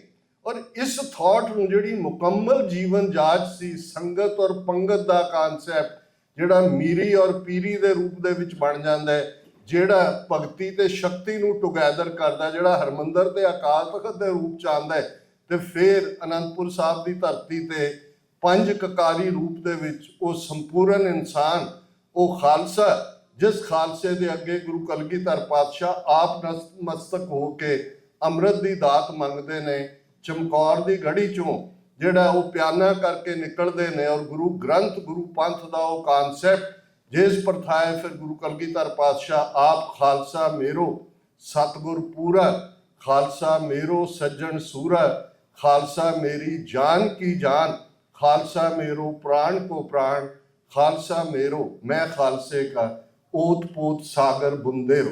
ਹੁਣ ਇਹ ਉਸ ਧਰਤੀ ਦੇ ਖਿੱਤੇ ਤੇ ਉਹ ਜੀਵਨ ਜਾਚ ਆਈ, ਹੱਸੰਦਿਆਂ ਖੈਲੰਦਿਆਂ ਪਹਿਨੰਦਿਆਂ ਖਾਵੰਦਿਆਂ ਵਿੱਚੇ ਹੋਵੇ ਮੁਕਤ। ਸੰਸਾਰ ਤੋਂ ਦੌੜਨਾ ਨਹੀਂ ਹੈ, ਔਰਤ ਨਰਕ ਦੁਆਰੀ ਨਹੀਂ ਹੈ, ਔਰਤ ਪੈਰਾਂ ਦੀ ਜੁੱਤੀ ਨਹੀਂ ਹੈ। ਗੁਰੂ ਨਾਨਕ ਸਾਹਿਬ ਨੇ ਤਾਂ ਫਰਮਾਇਆ, ਨਾਨਕ ਭੰਡਾ ਬਾਹਰਾ ਏਕੋ ਸੱਚਾ ਸੋਈ। ਸਿਰਫ ਇੱਕ ਰੱਬ ਹੈ ਜਿਹੜਾ ਔਰਤ ਦੀ ਕੁੱਖ ਚੋਂ ਨਹੀਂ ਆਇਆ, ਨੈਕਸਟ ਟੂ ਗॉड ਰੁਤਬਾ। ਤੇ ਗੁਰੂ ਕਲਗੀਧਰ ਪਾਤਸ਼ਾਹ ਕਹਿੰਦੇ ਨੇ, ਇੱਕ ਕੌਰ ਹੈ, ਇੱਕ ਕੰਵਰ ਹੈ, ਇਹ ਮੇਰੀ ਸ਼ਹਿਜ਼ਾਦਾ ਹੈ, ਮੇਰੀ ਪ੍ਰਿੰਸ ਹੈ, ਪ੍ਰਿੰਸੈਸ ਹੈ। ਔਰ ਉਹਨਾਂ ਦੇ ਗਾਤਰੇ ਵੀ ਕਿਰਪਾਨ ਪਾ ਕੇ, ਜਿਹੜਾ ਸਦੀਆਂ ਤੋਂ ਔਰਤ ਦਾ ਨਾਂ ਹੀ ਅਬਲਾ ਸੀ। ਬਲ ਹੁੰਦਾ, ਤਾਕਤ ਅਬਲਾ ਹੁੰਦਾ, ਜਿਹੜੀ ਤਾਕਤਹੀਨ ਹੈ, ਤੇ ਜਿਹਦੇ ਕੋਲ ਹਥਿਆਰ ਹੈ, ਜਿਹਦੇ ਕੋਲ ਤਲਵਾਰ ਹੈ, ਕਿਰਪਾਨ ਹੈ, ਉਹ ਅਬਲਾ ਨਹੀਂ ਹੈ। ਤੇ ਇਤਿਹਾਸ ਨੇ ਉਹ ਕਰਵਟ ਲਈ ਉਸ ਧਰਤੀ ਦੇ ਉੱਤੇ, ਉਹ ਖਾਲਸਾ ਜਿਸ ਨੇ ਫਿਰ ਗੁਲਾਮੀ ਦੇ ਸੰਗਲ ਕੱਟੇ, ਦਰਾ ਖੈਬਰ ਪਾਰ ਤੋਂ ਆਉਣ ਵਾਲਿਆਂ ਨੂੰ ਉਧਰ ਨੂੰ ਧੱਕਿਆ, ਇੱਧਰ ਮੁਗਲਿਆ ਰਾਜ ਦੀ ਜੜ ਪੁੱਟੀ। ਔਰ ਉਸ ਧਰਤੀ ਦੇ ਉੱਤੇ ਜਿਹੜੀ ਤਬਦੀਲੀ ਆਈ, ਬੁੱਲੇ ਸ਼ਾਹ ਨੇ ਵੀ ਇਹ ਕਿਹਾ ਕਿ ਭੂਰਿਆਂ ਵਾਲੇ ਰਾਜੇ ਕੀਤੇ, ਮੁਗਲਾਂ ਜ਼ਹਿਰ ਪਿਆਲੇ ਪੀਤੇ। ਕੋਈ ਸੋਚ ਨਹੀਂ ਸੀ ਸਕਦਾ ਮੁਗਲਿਆ ਸਲਤਨਤ, ਬਾਬਰ ਜਿਸ ਦੇ ਦਾਦਕੇ ਚੰਗੇਜ਼ ਖਾਨ ਦੀ ਔਲਾਦ, ਜਿਸ ਦੇ ਨਾਨਕੇ ਹਲਾਕੂ ਚੋਂ ਔਰ ਦੂਸਰਿਆਂ ਚੋਂ ਨਿਕਲੇ, ਇਹ ਸਾਰਾ ਸੈਂਟਰਲ ਏਸ਼ੀਆ ਜਿਸ ਨੂੰ ਉਹਨਾਂ ਨੇ ਦੁਨੀਆ ਭਰ ਦੇ ਵਿੱਚ ਜਾ ਕੇ ਸਭ ਤੋਂ ਵੱਡਾ ਚੰਗੇਜ਼ ਖਾਨ ਔਰ ਉਹਨਾਂ ਦੀ ਤੁਸੀਂ ਦੇਖਦੇ ਹੋ ਤਾਂ ਇਹ ਸਾਰਾ ਖੁਰਾਸਾਨ ਔਰ ਉਜ਼ਬੇਕਿਸਤਾਨ ਅੱਜ ਦੇ ਇਹ ਸਾਰੀ ਬੈਲਟ ਦੇ ਵੱਡੇ ਵੱਡੇ ਤੁਰਕ ਕਬੀਲੇ ਉਸ ਖਾਲਸੇ ਦੇ ਸਾਹਮਣੇ ਫਿਰ ਇਹ ਪਾਣੀ ਭਰਨ ਲੱਗੇ। ਇਹ ਤਬਦੀਲੀ ਸੀ ਇਤਿਹਾਸ ਦੀ। ਮੰਦੇ ਭਾਗਾਂ ਨੂੰ 47 ਦਾ ਦੌਰ ਬਾਰ-ਬਾਰ ਯਾਦ ਕਰਵਾਉਣਾ ਪੈਂਦਾ ਕਿਉਂਕਿ ਕਰੰਟ ਸਟਰਗਲ ਦੀ ਸਮਝ ਨਹੀਂ ਆ ਸਕਦੀ ਜੇ ਅਸੀਂ ਉਸ ਗਵਾਚੀ ਮੂਮੈਂਟ ਦਾ ਜ਼ਿਕਰ ਨਾ ਕਰੀਏ। ਜਿਸ ਪ੍ਰਥਾਏ ਮੈਂ ਉਰਦੂ ਦਾ ਇੱਕ ਕਪਲੇਟ ਅਕਸਰ ਇਹ ਦੁਹਰਾਉਂਦਾ ਹੈ, ਸਾਰੀ ਸਮਝ ਆ ਜਾਂਦੀ ਹੈ ਇਹਦੇ 'ਚ ਕਿ ਉਹ ਵਕਤ ਵੀ ਦੇਖਾ ਤਾਰੀਖ ਕੀ ਘੜੀਆਂ ਨੇ, ਜਬ ਲਮਹੋਂ ਨੇ ਖਤਾ ਕੀ ਸਦੀਆਂ ਨੇ ਸਜ਼ਾ ਪਾਈ। ਬਹੁਤ ਵਾਰ ਜ਼ਿੰਦਗੀ 'ਚ ਵੀ ਕੋਈ ਫੈਸਲਾ ਅਸੀਂ ਐਸਾ ਕਰ ਲੈਂਦੇ ਕਿ ਉਹ ਸਾਨੂੰ ਕਿਸੇ ਹੋਰ ਪਾਸੇ ਹੀ ਲੈ ਜਾਂਦਾ, ਤੁਰਨਾ ਕਿਸੇ ਹੋਰ ਪਾਸੇ ਹੁੰਦਾ ਹੈ। ਉਸ ਦੀ ਸਜ਼ਾ ਅੱਜ 76-77 ਸਾਲ ਤੋਂ ਕੌਮ ਭੁਗਤ ਰਹੀ ਹੈ। ਪਰ ਕੌਮ ਨੇ ਗਿਵ ਅਪ ਨਹੀਂ ਕੀਤਾ। 37 ਸਾਲ 47 ਤੋਂ 84 ਤੱਕ ਅਸੀਂ ਹਰ ਸ਼ਾਂਤਮਈ ਤਰੀਕਾ ਅਪਣਾਇਆ। ਉਸ ਦੌਰ ਦੀ ਅਕਾਲੀ ਲੀਡਰਸ਼ਿਪ ਨੇ ਪੰਜਾਬੀ ਸੂਬੇ ਦਾ ਮੋਰਚਾ, ਗ੍ਰਿਫਤਾਰੀਆਂ, ਜੇਲ੍ਹਾਂ, ਲੀਡਰਸ਼ਿਪ ਬੇਈਮਾਨ ਹੋ ਸਕਦੀ ਹੈ। ਕਾਮਨ ਸਿੱਖ ਮੈਂ ਬਹੁਤ ਵਾਰ ਜਦੋਂ ਕਿਸੇ ਧਿਰ ਦਾ ਵੀ ਜ਼ਿਕਰ ਕਰਦੇ ਹਾਂ ਤਾਂ ਮੈਂ ਇਹ ਕਹਿੰਦਾ ਵੀ ਇਹਨੂੰ ਅਸੀਂ ਜਨਰਲਾਈਜ਼ ਨਾ ਕਰੀਏ। ਇਹ ਠੀਕ ਹੈ ਕਿ ਪਿਛਲੇ 40-50 ਸਾਲਾਂ 'ਚ ਅਕਾਲੀ ਲੀਡਰਸ਼ਿਪ ਨੇ ਬੇੜਾ ਗਰਕ ਕੀਤਾ, ਲੇਕਿਨ ਅਕਾਲੀ ਲਫ਼ਜ਼ ਇੱਕ ਇਮਾਨਦਾਰੀ ਦਾ ਲਫ਼ਜ਼ ਸੀ। ਤੁਸੀਂ ਸਾਰੇ ਬਹੁਤੇ ਪੇਂਡੂ ਬੈਕਗਰਾਊਂਡ ਦੇ ਹੋ। ਅਕਾਲੀ ਦਾ ਮਤਲਬ ਹੀ ਇਹ ਸੀ ਕਿ ਕਸ਼ਹਿਰਾ ਭਰਨਾ ਮੋਢੇ ਤੇ ਇੱਕ ਮੋਰਚਾ ਮੁੱਕਿਆ, ਦੂਜਾ ਸ਼ੁਰੂ ਹੋਇਆ। ਇਮਾਨਦਾਰ, ਸੱਚ ਤੇ ਤੁਰਨ ਵਾਲੇ ਪਿੰਡਾਂ 'ਚੋਂ ਪਰਿਵਾਰ ਕੇ ਪੰਥਕ ਪਰਿਵਾਰ ਨੇ, ਅਕਾਲੀ ਪਰਿਵਾਰ ਨੇ। ਹੁਣ ਇਹ ਜਿਹੜੀ ਸਪਿਰਿਟ ਸੀ ਲੜਨ ਦੀ, ਜਿਸ ਤੋਂ ਅੰਗਰੇਜ਼ ਘਬਰਾਏ, ਔਰ ਇਹੀ ਕਾਰਨ ਸੀ ਕਿ ਇਹਨਾਂ ਨੇ, ਗਾਂਧੀ, ਨਹਿਰੂ ਨੇ ਪਛਾਣ ਲਿਆ ਸੀ ਕਿ ਸਿੱਖਾਂ ਨੂੰ ਰਾ ਮਟੀਰੀਅਲ ਬਣਾ ਕੇ ਵਰਤੋ। ਜਦੋਂ ਚਾਬੀਆਂ ਦਾ ਮੋਰਚਾ ਫਤਹ ਕੀਤਾ, ਬੇਤਾਜ ਬਾਦਸ਼ਾਹ ਬਾਬਾ ਖੜਕ ਸਿੰਘ ਅਕਾਲੀ ਆਗੂ ਸਨ, ਔਰ ਉਸ ਦੌਰ ਦੇ ਵਿੱਚ ਗਾਂਧੀ ਦੀ ਟੈਲੀਗ੍ਰਾਮ ਜਿਹੜੀ ਜੂਨ 84 'ਚ ਚੁੱਕ ਕੇ ਲੈ ਗਏ, ਅਜਾਇਬ ਘਰ 'ਚ ਹੁੰਦੀ ਸੀ, ਉਹਦੇ 'ਚ ਸੀ, congratulation, you have won the first battle of independence of India. ਮੁਬਾਰਕ, ਤੁਸੀਂ ਹਿੰਦੁਸਤਾਨ ਦੀ ਆਜ਼ਾਦੀ ਦੀ ਪਹਿਲੀ ਲੜਾਈ ਜਿੱਤੀ ਹੈ। ਹੁਣ ਅੱਗੋਂ ਬਾਕੀ ਹਿੰਦੁਸਤਾਨ ਨੂੰ ਆਜ਼ਾਦ ਕਰਾਓ। ਕਿਵੇਂ ਐਜ਼ ਏ ਰਾ ਮਟੀਰੀਅਲ ਵਰਤਿਆ। ਤੇ ਜਦੋਂ ਵਕਤ ਲੰਘ ਗਿਆ, ਯਾਦ ਦਹਾਨੀ ਕਰਵਾਈ ਗਈ ਕਿ ਤੁਸੀਂ ਤਾਂ ਸਾਨੂੰ ਆਟੋਨਮਸ ਸਟੇਟ ਦੇਣੀ ਸੀ, ਖਿੱਤਾ ਨਾਰਥ ਦੇ ਵਿੱਚ ਗਲੋ ਆਫ ਫਰੀडम, ਨਹਿਰੂ ਦੇ ਲਫ਼ਜ਼। ਤੇ ਇਹਨੂੰ ਮਾਸਟਰ ਤਾਰਾ ਸਿੰਘ ਨੂੰ ਨਹਿਰੂ ਨੇ ਕਿਹਾ, ਸਰਕਮਸਟੈਂसेस हैव नाउ चेंज्ड, तब बात और थी, अब बात और है नाउ। ਔਰ ਕਾਨਸਟੀਟਿਊਸ਼ਨ ਚੋਂ ਹੀ ਬਾਹਰ ਕੱਢਤਾ ਆਰਟੀਕਲ 25B, ਸਿੱਖਾਂ ਬਹੁਤੀਆਂ ਜੈਨੀਆਂ ਨੂੰ ਹਿੰਦੂ ਬਣਾ ਦਿੰਦਾ। ਸਟਰਗਲ ਉਦੋਂ ਸ਼ੁਰੂ ਹੋਈ। ਫਿਰ ਵੀ ਅਕਾਲੀ ਦਲ ਦੀ ਉਸ ਦੌਰ ਦੀ ਲੀਡਰਸ਼ਿਪ ਨੇ ਕੋਸ਼ਿਸ਼ ਕੀਤੀ ਕਿ ਕੋਈ ਆਨਰੇਬਲ ਤਰੀਕਾ ਜਿਹਦੇ 'ਚ 2-3 ਮਹਿਕਮੇ, ਅਨੰਦਪੁਰ ਸਾਹਿਬ ਦਾ ਮਤਾ ਇਹੀ ਹੈ ਕਿ 2-3 ਮਹਿਕਮੇ ਸੈਂਟਰ ਆਪਣੇ ਕੋਲ ਰੱਖ ਲਏ। ਫੋਰਨ ਅਫੇਅਰਸ ਹੈ, ਡਿਫੈਂਸ ਹੈ, ਕਮਿਊਨੀਕੇਸ਼ਨ ਹੈ, ਬਾਕੀ ਤੁਸੀਂ ਸਾਰੇ ਸੂਬਿਆਂ ਨੂੰ ਆਟੋਨਮੀ ਦਿਓ। ਤੇ ਜੋ ਜਵਾਬ ਜੂਨ ਦੇ ਪਹਿਲੇ ਹਫ਼ਤੇ ਮਿਲਿਆ 40 ਵਰੇ ਪਹਿਲਾਂ, ਉਹ ਅੱਜ ਵੀ ਹਰ ਸਿੱਖ ਦੇ, ਜਿਹੜਾ ਸਿੱਖ ਹੈ, ਜਿਹੜਾ ਨਹੀਂ ਹੈ, ਉਹ ਦੋ ਕੈਟਾਗਰੀਜ਼ ਇੱਕ ਸਾਡੇ 'ਚੋਂ ਪੈਦਾ ਹੋਈਆਂ ਨੇ। ਉਹ ਸ਼ਾਇਦ ਮੁਗਲਾਂ ਦੇ ਪੀਰੀਅਡ 'ਚ ਵੀ ਹੋਣਗੀਆਂ, ਥੋੜ੍ਹੀਆਂ ਹੋਣਗੀਆਂ, ਹੁਣ ਜ਼ਿਆਦਾ ਨੇ। ਇੱਕ ਉਹ ਨੇ ਜਿਹੜੇ ਜੁੱਤੀਆਂ ਖਾਣ 'ਚ ਯਕੀਨ ਰੱਖਦੇ ਨੇ, ਇੱਕ ਉਹ ਨੇ ਜਿਹੜੇ ਜੁੱਤੀਆਂ ਚੱਟਣ 'ਚ ਯਕੀਨ ਰੱਖਦੇ ਨੇ। ਉਹਨਾਂ ਨੂੰ ਇਹ ਐਡਰੈਸ ਨਹੀਂ ਹੁੰਦਾ। ਲੇਕਿਨ ਹਰ ਸਿੱਖ ਦੇ ਅੰਦਰ ਢੱਠਿਆ ਅਕਾਲ ਤਖਤ ਉਸਰਿਆ ਹੋਇਆ। ਉਸ ਦੇ ਅੰਦਰ ਜਿਹੜੀ ਗੱਲ 20ਵੀਂ ਸਦੀ ਦੇ ਮਹਾਨ ਸਿੱਖ ਸ਼ਹੀਦ ਸਨ ਜਰਨੈਲ ਸਿੰਘ ਜੀ ਖਾਲਸਾ ਪਿੰਡਰਾਂ ਵਾਲੇ, ਉਹਨਾਂ ਦੇ ਖਾਲਿਸਤਾਨ ਪ੍ਰਤੀ ਇੱਕ ਸਰਮਨ ਹੈ ਉਹਨਾਂ ਦਾ ਜਿਹੜਾ ਸਭ ਤੋਂ ਕਲੋਜ਼ ਆਉਂਦਾ ਹੈ ਕਿ ਜਿਸ ਦਿਨ ਭਾਰਤੀ ਫੌਜ ਦੇ ਪੈਰ ਦਰਬਾਰ ਸਾਹਿਬ ਦੀ ਹਦੂਦ 'ਚ ਪਏ, ਖਾਲਿਸਤਾਨ ਦੀ ਨੀਂਹ ਰੱਖੀ ਜਾਵੇਗੀ। ਸੋ ਉਸ ਤੋਂ ਬਾਅਦ ਫਿਰ ਸਵਾਲ ਨਹੀਂ ਹੁੰਦਾ ਵੀ ਤੁਹਾਡੀ ਕੀ ਮੰਗ ਹੈ, ਵੱਧ ਅਧਿਕਾਰ, ਘੱਟ ਅਧਿਕਾਰ, ਇਹ ਨਹੀਂ। ਔਰ ਇਹਨਾਂ ਵਰ੍ਹਿਆਂ ਦੇ ਵਿੱਚ ਕਿਸ ਹੱਦ ਤੱਕ ਅਸੀਂ ਆਪਣੀ ਮੰਜ਼ਿਲ ਦੇ ਕਰੀਬ ਪਹੁੰਚੇ ਜਾਂ ਦੂਰ ਗਏ। ਪਰ ਤੁਸੀਂ ਦੁਸ਼ਮਣ ਦੀ ਅੱਖ ਤੋਂ ਦੇਖੋ, ਅੱਜ ਇੱਕ ਲਫ਼ਜ਼ ਜਿਹੜਾ ਬੜਾ ਕਾਮਨ ਹੈ, ਔਰ ਪਿਛਲੇ ਇਹਨਾਂ ਲਗਭਗ 10 ਮਹੀਨਿਆਂ ਦੇ ਵਿੱਚ 2 ਮੀਟਿੰਗਸ ਸਾਡੀਆਂ FBI, justice department, homeland security, ਜਿਹਦੇ ਵਿੱਚ CIA ਆਫੀਸ਼ੀਅਲਸ ਵੀ ਹੁੰਦੇ ਨੇ, ਉਹਨਾਂ ਦੇ ਨਾਲ ਹੋਈਆਂ, ਸਿੱਖ ਜਥੇਬੰਦੀਆਂ ਦੀਆਂ। ਔਰ ਇੱਕ ਜਿਹੜਾ ਇਸ਼ੂ ਜਿਸ ਦੇ ਉੱਤੇ ਇਸ ਵੇਲੇ US ਕਾਂਗਰਸ ਦੇ ਵਿੱਚ, US ਸੈਨੇਟ ਦੇ ਵਿੱਚ ਵੀ ਬਿੱਲ ਨੇ, ਔਰ ਪ੍ਰੈਜ਼ੀਡੈਂਟ ਬਾਈਡਨ ਤੋਂ ਲੈ ਕੇ ਉਹਨਾਂ ਦੇ ਜਿਹੜੇ Antony Blinken secretary of state ਜਾਂ ਉਹਨਾਂ ਦੇ assistant secretary of state mister ਡਿਊਲਪ, ਇਹ ਸਾਰੇ ਗੱਲ ਕਰ ਰਹੇ ਨੇ ਟਰਾਂਸਨੈਸ਼ਨਲ ਰਿਪਰੈਸ਼ਨ। ਹੁਣ ਟਰਾਂਸਨੈਸ਼ਨਲ ਰਿਪਰੈਸ਼ਨ ਅਮਰੀਕਾ ਦੀ ਧਰਤੀ ਤੇ, ਕੈਨੇਡਾ ਦੀ ਧਰਤੀ ਤੇ ਤੁਸੀਂ ਸਭ ਵਾਕਿਫ ਹੋ ਕਿ ਕਿਵੇਂ ਮਈ 2023 ਦੇ ਵਿੱਚ ਅਚਾਨਕ ਖਬਰ ਆਉਂਦੀ ਹੈ ਕਿ ਲਾਹੌਰ ਸਵੇਰੇ ਐਕਸਰਸਾਈਜ਼ ਕਰਦੇ ਆ ਭਾਈ ਪਰਮਜੀਤ ਸਿੰਘ ਪੰਜਵੜ ਦਾ ਮਰਡਰ ਕਰ ਦਿੱਤਾ ਗਿਆ, ਉਹਨਾਂ ਦਾ ਸਿਕਿਉਰਿਟੀ ਗਾਰਡ ਵੀ ਮਾਰ ਦਿੱਤਾ ਗਿਆ। ਇੱਕ ਬਹੁਤ ਵੱਡੀ ਸ਼ੌਕਿੰਗ ਖਬਰ ਸੀ। ਫਿਰ 15 ਜੂਨ ਨੂੰ ਖਬਰ ਆਉਂਦੀ ਹੈ ਕਿ ਭਾਈ ਅਵਤਾਰ ਸਿੰਘ ਖੰਡਾ, ਜਿਨ੍ਹਾਂ ਦੇ ਪਿਤਾ ਭਾਈ ਕੁਲਵੰਤ ਸਿੰਘ ਖੁਖਰਾਣਾ, ਜਿਹੜੇ ਜੁਝਾਰੂ ਲਹਿਰ ਦੇ ਵਿੱਚ ਸ਼ਹੀਦ ਹੋਏ, ਔਰ ਅਜੇ ਇੱਕ ਹਫ਼ਤਾ ਪਹਿਲਾਂ ਜਾਂ ਕੁਛ ਦੇਰ ਪਹਿਲਾਂ ਜੂਨ ਦਾ ਜਿਹੜਾ ਘੱਲੂਘਾਰੇ ਦੇ ਪ੍ਰੋਟੈਸਟ ਦੇ ਉੱਤੇ ਉਹ ਬਿਲਕੁਲ ਹੈਲਥੀ ਯੰਗ ਮੈਨ ਕਿ ਜੀ ਅਚਾਨਕ ਉਹਨਾਂ ਦਾ ਬਲੱਡ ਕੈਂਸਰ ਮਿਲ ਗਿਆ, ਦੂਜਾ ਹੋਇਆ, ਔਰ ਉਹ ਚੜਾਈ ਕਰ ਗਏ, ਜਿਹੜਾ ਹੁਣ ਸਾਹਮਣੇ ਆ ਕਿ ਕੈਮੀਕਲ ਵੈਪਨ ਯੂਜ਼ ਕੀਤੇ।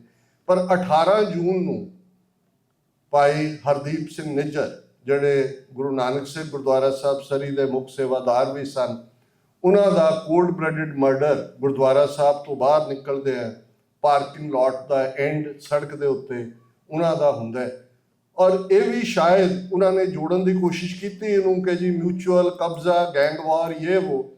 ਲੇਕਿਨ ਠੀਕ 3 ਮਹੀਨੇ ਬਾਅਦ 18 ਸਤੰਬਰ ਨੂੰ, ਜਿਸ ਦਿਨ ਕੈਨੇਡਾ ਦੇ prime minister Justin Trudeau Canada ਦੀ ਪਾਰਲੀਮੈਂਟ 'ਚ ਖਲੋ ਕੇ ਕਹਿੰਦੇ ਨੇ ਕਿ ਇਹ ਇੰਡੀਅਨ ਏਜੰਟਸ ਦਾ ਕੰਮ ਹੈ ਔਰ ਅਸੀਂ ਇਹਨਾਂ ਦੇ ਇੱਕ ਆਫੀਸ਼ੀਅਲ ਨੂੰ ਬਾਹਰ ਕੱਢ ਦਿੱਤਾ ਹੈ, ਇਹ ਸ਼ੁਰੂਆਤ ਸੀ ਜਿਸ ਤੋਂ ਸਾਹਮਣੇ ਆਇਆ ਕਿ ਇੰਡੀਅਨ ਸਿਸਟਮ ਇਹਨਾਂ ਦਾ ਮੋਦੀ, ਅਮਿਤ ਸ਼ਾਹ, ਅਜੀਤ ਡੋਵਾਲ, ਦਿਨਕਰ ਗੁਪਤਾ, ਔਰ ਜਿਸ ਦਿਨ ਉਹਨੇ ਆਪਣਾ ਅਹੁਦਾ ਛੱਡਿਆ 30 ਜੂਨ ਨੂੰ, ਉਸ ਤੋਂ ਇੱਕ ਦਿਨ ਪਹਿਲਾਂ ਨਿਖਿਲ ਗੁਪਤਾ, ਜਿਸ ਨੂੰ ਚੈੱਕ ਰਿਪਬਲਿਕ ਦੇ ਵਿੱਚ ਅਮਰੀਕਨ FBI ਦੇ ਕਹਿਣ ਤੇ ਡਿਟੇਨ ਕਰ ਲਿਆ ਜਾਂਦਾ ਹੈ, ਲਗਭਗ 1 ਸਾਲ ਦੀ ਐਕਸਟ੍ਰੈਡੀਸ਼ਨ ਪ੍ਰੋਸੈਸ ਤੋਂ ਬਾਅਦ ਉਹ ਹੁਣ ਨਿਊਯਾਰਕ ਦੀ ਅਦਾਲਤ ਦੇ ਵਿੱਚ ਉਹਨੂੰ ਪੇਸ਼ ਕੀਤਾ ਗਿਆ। ਉਹਦੀ ਲਾਸਟ ਪੇਸ਼ੀ ਵੇਲੇ ਅਸੀਂ ਬਾਹਰ ਵੀ ਰੈਲੀ ਰੱਖੀ ਸੀ, ਅੰਦਰ ਮੈਂ ਕੋਰਟ ਰੂਮ ਦੇ ਵਿੱਚ ਵੀ ਸੀ, ਔਰ ਅਸੀਂ ਦੇਖ ਸਕਦੇ ਹਾਂ ਕਿ ਕਿੰਨੀ ਵੱਡੀ ਇਹ ਸਾਰੀ ਇਹਨਾਂ ਦੀ ਕਿਲਿੰਗ ਪਲਾਨ ਸਾਹਮਣੇ ਆਈ, ਜਿਹਨੂੰ ਇਹਨਾਂ ਨੇ ਗੁਰਪਤਵੰਤ ਪੰਨੂ ਮਰਡਰ ਪਲਾਟ ਫੋਇਲਡ ਦੇ ਥੱਲੇ ਇਹਨਾਂ ਸਾਰੀਆਂ ਏਜੰਸੀਆਂ ਨੇ ਸੀਰੀਅਸਲੀ ਲਿਆ।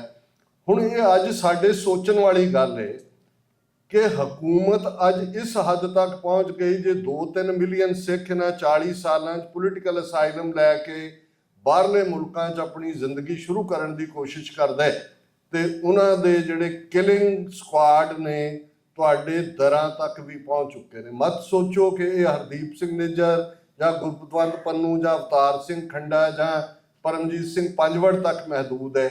ਇਹ ਕਿਸੇ ਹੱਦ ਤੱਕ ਵੀ ਅੱਜ ਜਿਹੜਾ ਇਹਨਾਂ ਦਾ ਹਮਲਾ ਹੈ, ਦੇਖੋ ਜਿਹੜੇ ਜੈਨੋਸਾਈਡ ਹੁੰਦੇ ਨੇ ਉਹ ਮਹਿਜ਼ ਫਿਜ਼ੀਕਲ ਨਹੀਂ ਹੁੰਦੇ, ਫਿਜ਼ੀਕਲ ਤਾਂ ਕਰ ਹੀ ਰਹੇ ਨੇ, ਉਹਦੇ ਵਿੱਚ ਸਟੈਟਿਸਟੀਕਲ, ਹਿਸਟੋਰੀਕਲ, ਇਕਨੋਮਿਕਲ ਆ 3 ਖੇਤੀ ਕਾਨੂੰਨ ਜਿਹੜੇ ਸਿੱਖਾਂ ਨੇ ਕਿਵੇਂ ਦੁਨੀਆ ਨੂੰ ਦੱਸਿਆ ਕਿ ਭਾਈ ਸਾਡੇ 'ਚ ਕਿੰਨੀ ਸਟਰੈਂਥ ਹੈ ਕਿ ਉਹ ਹਕੂਮਤ ਵਾਪਸ ਲੈਣ ਤੇ ਮਜਬੂਰ ਹੋਈ।